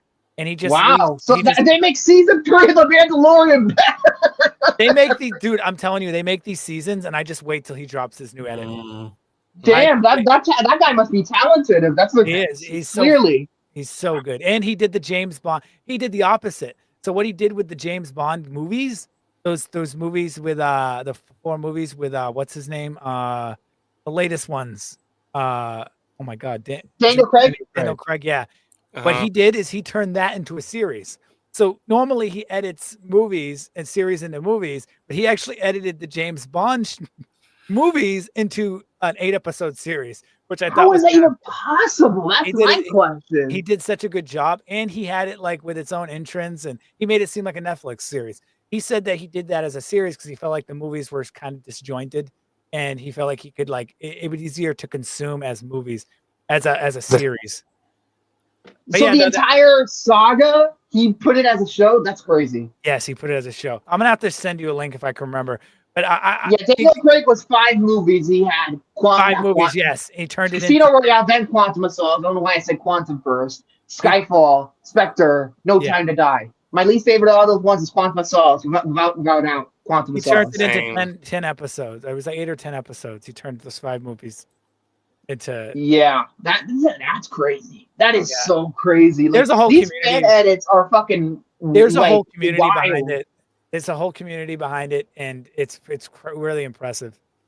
It's really wild considering that, especially with the MCU, like Kevin Feige, what the hell are you doing half the damn time? What are you doing? I know, like just go find a fan edit that takes these movies and takes these series and turns it into a movie, because that's what it should have been. To be honest, it should have just like the only one that justified it being a show was WandaVision because the structure. That was the only one that was truly justified. Yes, because each episode was literally a pretend episode. Oh, it was like a. Well, until episode 7, they got rid of that in episode 7. 8 and 9 were just a movie, basically. But anyway, Shane and I can't talk about WandaVision because that was our lowest rated Hangman Outcast. Yeah. Boo! That sucks. Yeah, that was like the worst. We actually literally asked Shane. We literally changed the whole format of the show after how that tanked.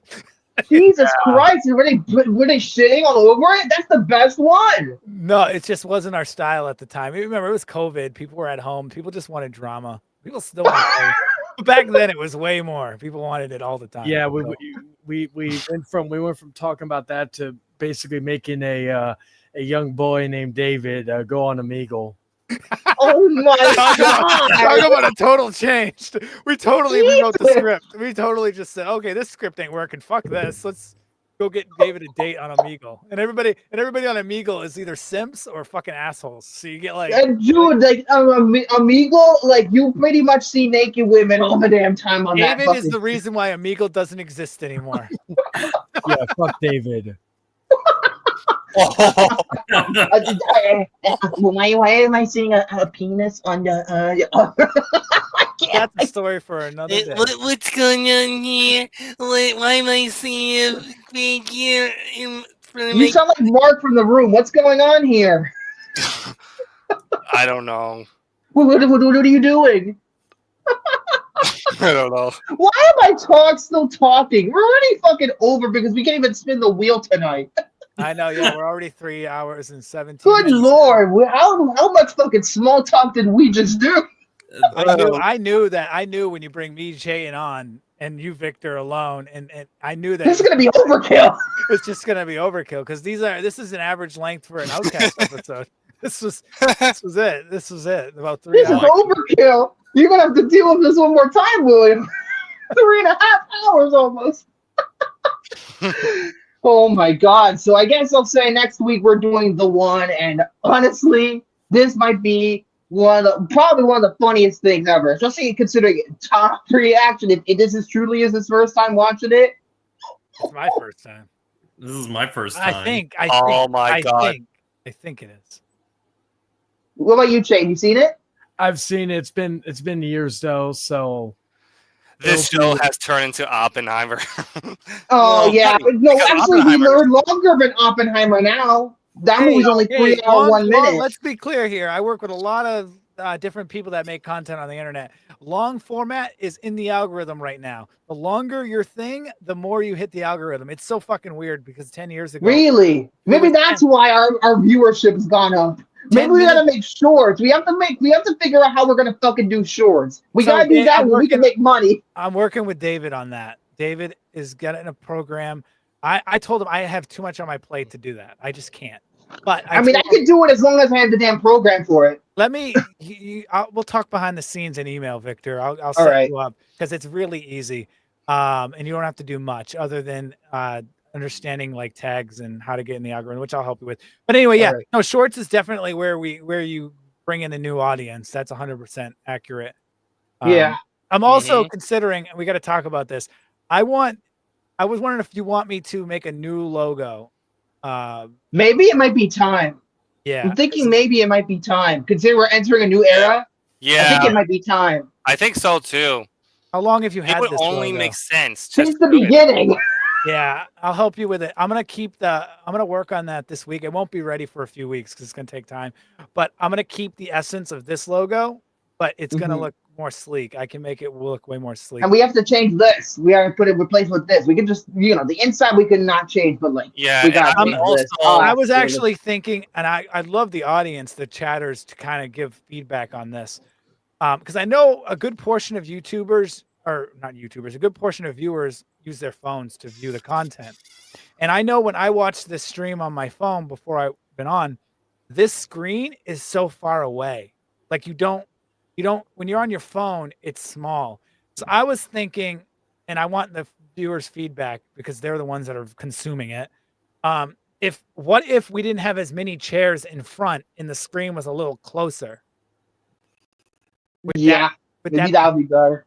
And I don't know. That's because we don't, obviously none of us on the stream right now are affected. None of us we could actually see. We're not on our damn phones. I'm on my damn computer. It would really be them, what they think, what the chatters would think would be. And if I can say one more thing before I forgot to mention this, next week I will also be a backstage person. That way I can also work on the thumbnails for any upcoming future episodes, as well as I am William. I need that thumbnail. I don't know how you're gonna get it. Maybe email. I don't know. I have to figure that out. Emails. I also heads send up. the thumbnail in the messenger in the film form. Actually, you should I might always go back email. to that. This is just for future reference for anybody. You might as well. You should always email photos and stuff, because if you use any other platform, it actually they condense it, so the file becomes less. Oh, really? They don't give you the authentic file. It compresses. Tom will whenever he'll send me. So stuff. emailing is more better, so it doesn't compress the image, or it does compress the image. Yeah, when you email something, it's raw. Okay. I don't know how Discord handles it. So I don't. Maybe I have to get your email, William. I'm not gonna steal your phone number or anything, but like. Maybe that might be better to make it look nicer. You should always. I guess so. Anything. I've got all your emails and numbers, and Facebook is the worst. Never send a photo over Facebook, because Facebook compresses the shit out of the photo. Oh, really? Well then, we got to do email then, William. I'm gonna have to get your email. All right. I mean, honestly, that's the best thing we can do. If anyone's afraid of their email, just make a new email just for the show. Yeah, we'll do it off stage. I'll give you my email off stage. Let's do that when we're done here. After we're done, because we're already over time. We're 3 hours and 23 minutes. Probably one of our longest episodes we've ever done. Well, I don't think we ever had a show run 4 hours before. I don't know. There's gonna be one with Chayton and I on this show. You're gonna get some 4-hour shows. Well, we only got 37 minutes right now. Let's just keep going. No, we don't have to go there today, but there will be. And I'm telling you right now, you guys got to trust me. The longer the show, the better it hits the algorithm. And really? I've actually been more of a component in, and this is I've talked to creators about this. Uploading the show. Re-uploading the show while also keeping the live feed. I know it sounds fucking crazy, but re-uploading the show on top of already having the live, it makes a difference, because that hits a different algorithm. and it brings in new viewers. You're not gonna. These live streams aren't bringing in new viewers. They aren't. They're bringing in consistent viewers, and they're gonna bring in a good portion of new viewers. But if you re-upload the show to the channel, it's gonna hit a different. It's gonna go different direction because it's just how it works. So like you could technically take this show and re-upload it, premiere it at a different time, almost like a rebroadcast on like a Friday or whatever. Because Tuesday night's a weird night to do the show, but it works for everybody, and I don't mind it. I actually love it. But a Friday night rebroadcast premiere video, but this is stuff we could talk about in the future. But I do think that is Chayin on the toilet? Yes, I believe he is. Chayin's like Chayin. This is a studio. You guys He's taking the meme, Chayin. He has soundproof foam in his bathroom. Like he's just dedicated. Yeah. By the way, before we get off the air, I saw something before I went on vacation. I saw that Amazon was doing that I cannot fucking believe it. It involves a different movie on the show we reviewed before. Y'all remember Cruel Intention? We reviewed that episode 71, right? Yeah. Like they're doing a. They already fucking filmed a TV show and they didn't fucking promote it. I'm just like, what the fuck is this? You know what's funny? This is the third attempt they've tried to make a TV show. And nobody watched it. Yeah, they did the first one, which became a prequel, but it was called Cruel Intentions 2 with Amy Adams as Cat. That was supposed to be a show. It was supposed to be for Fox, and then they didn't pick it up. And then they made another show that didn't get picked up, which was going to have to it was going to be a true sequel to the original movie with Sarah Michelle Gellar back, where it looked like she was going to bang Sebastian's kid, and all that. She was literally at the end of the episode, she was pleasuring herself to a video because there are clips of the pilot that never aired that are online. But yeah, there's one where she's pleasuring herself to Sebastian's kid's photo. Wow, scandalous for NBC. I know NBC is totally against that. That's crazy. But again, NBC aired ER, and that show's bloody as hell. So that's true, but they. Was it NBC also that aired Hannibal? Yes, they did. They did air Hannibal, but it was a censored version of it. Well, shit, even the censored version was graphic compared to what NBC usually posts. True. NBC's typical, like a lot. But again, they did fucking Fear Factor where they ate all the disgusting shit. Yeah, Oh yeah, that's right. That's where I know, like everybody was like, "Oh, Joe Rogan, I know him for UFC." Well, when I first heard him on UFC, I heard him from Fear Factor. Fear Factor was my childhood. Oh, fuck Joe Rogan, but then against my beliefs. But I knew Joe Rogan from Fear Factor, not from UFC. And when I saw UFC for the first time, I'm like, oh, that's the guy from Fear Factor because he has no hair. What happened to his hair? Ironically enough, I was currently, before we went live, I was playing UFC 5 because I need one more trophy before I can platinum the fucking game. And by the way, just one more thing. Okay, why am I always saying there's just one more thing? And I'm like, there's a lot of things to cover here, considering the changes we're gonna make. But we are going. I already have changed movies for the wheel. I'm gonna put them up by next week. Tom, I need yours as well. I'm gonna give you yours this weekend. I think I'm gonna be able to do this. This is Thanksgiving weekend, so I gotta try to.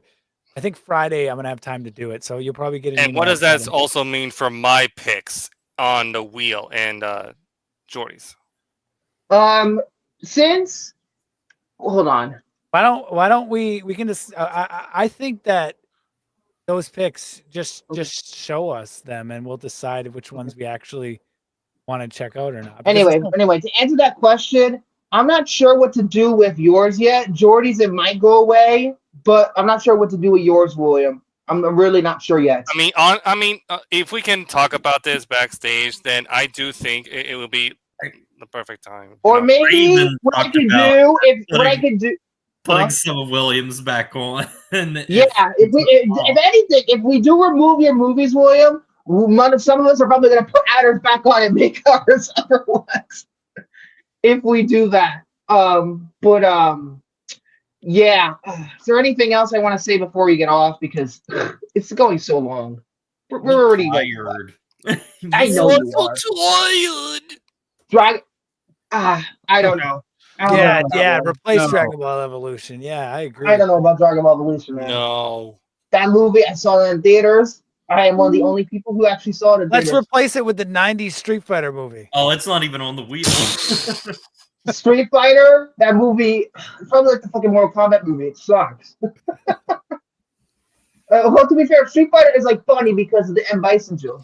Of course. Yes, M. Bison. That's he saved didn't save it, but he's. Although to be fair, Jean-Claude Van Damme fucked Kylie Minogue because of that damn movie. Guys, I'm going to have to get off. My cat is clawing at the door. All right, we're done here. We're done for this week. We're done. Next week will be. Peace out. We're going to go. We're going to do the one next week. I have to come up with a new outro, but for now, goodbye from Florida. Goodbye, everybody. Good night.